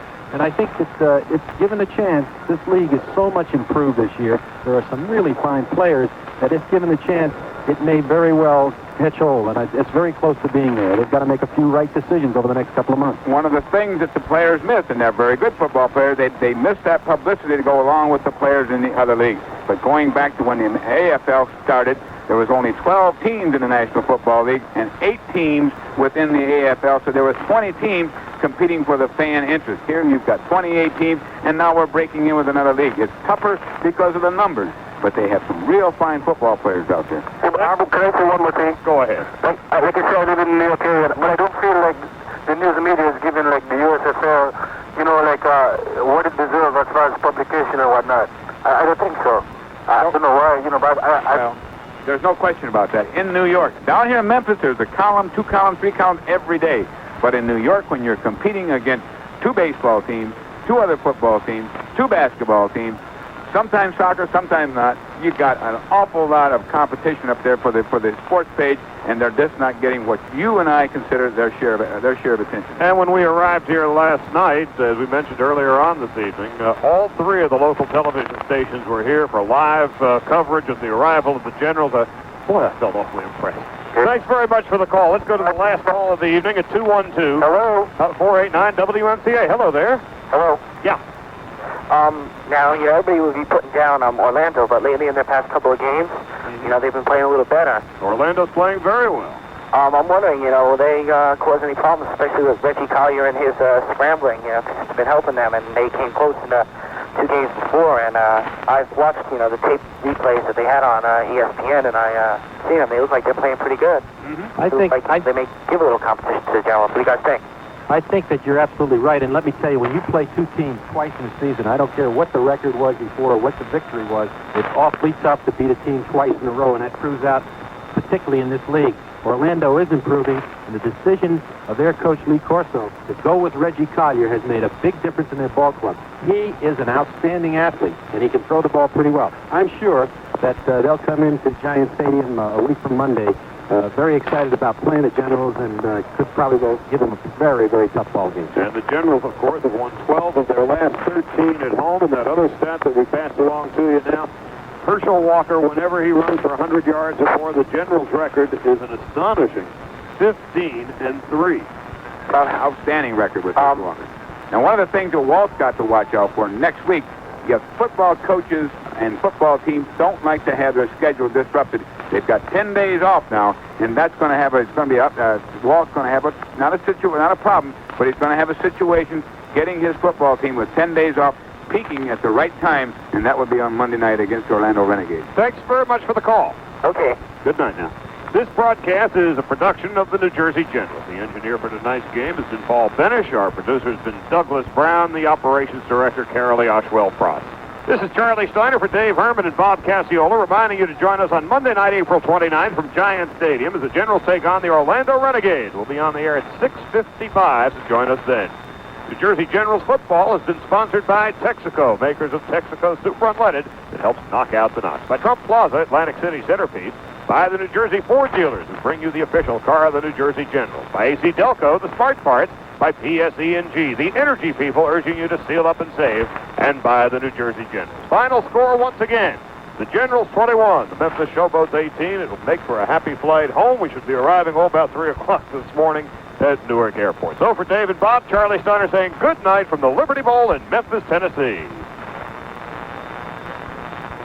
The performance was astounding. That's what High Fidelity magazine had to say about the Delco GM Bose music system, the car music system designed to bring you the art of music through the science of sound. We build Delco GM Bose music systems with circuitry, enclosures, and speaker locations tuned to the acoustics of specific GM cars, so you're wrapped in panoramic stereo with brilliant highs, rich lows, crisp clarity. That's why Popular Science said it's as good as or better than the best home systems they'd heard. Give it an audition on selected GM models at your Cadillac, Oldsmobile, Buick, or Chevrolet dealer.